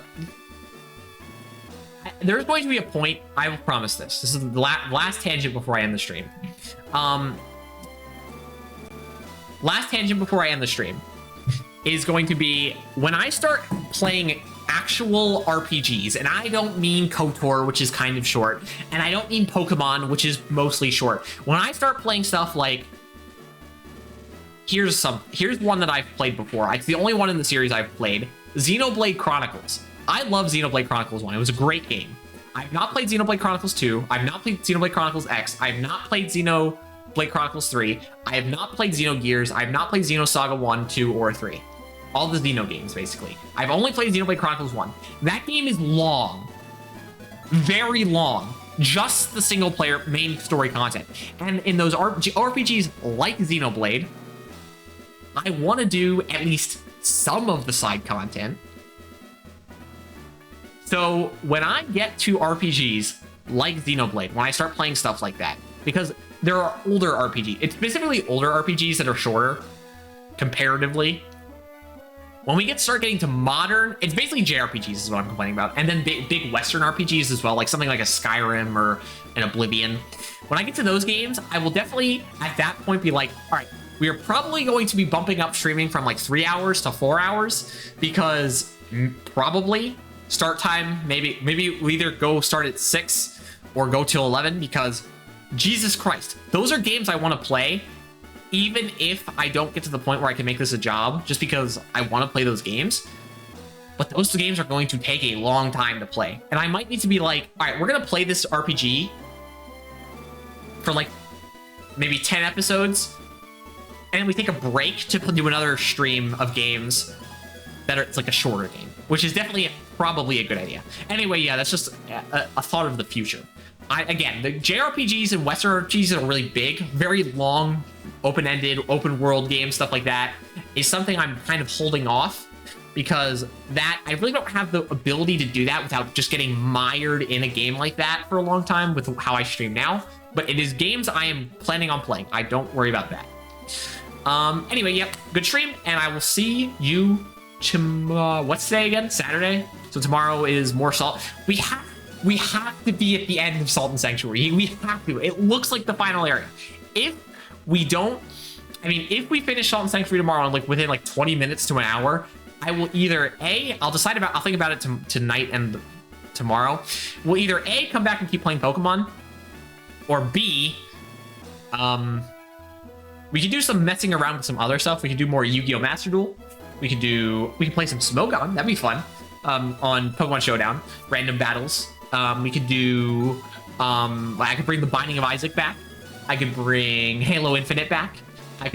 There's a lot of like other small stuff, like roguelikes or something I might have to start sprinkling in here and there if I ever plan on showing a lot of roguelikes on stream. Anyway, yeah, I'm talking too much. I should be setting the stream. So it's been great, and have a nice evening. Bye-bye.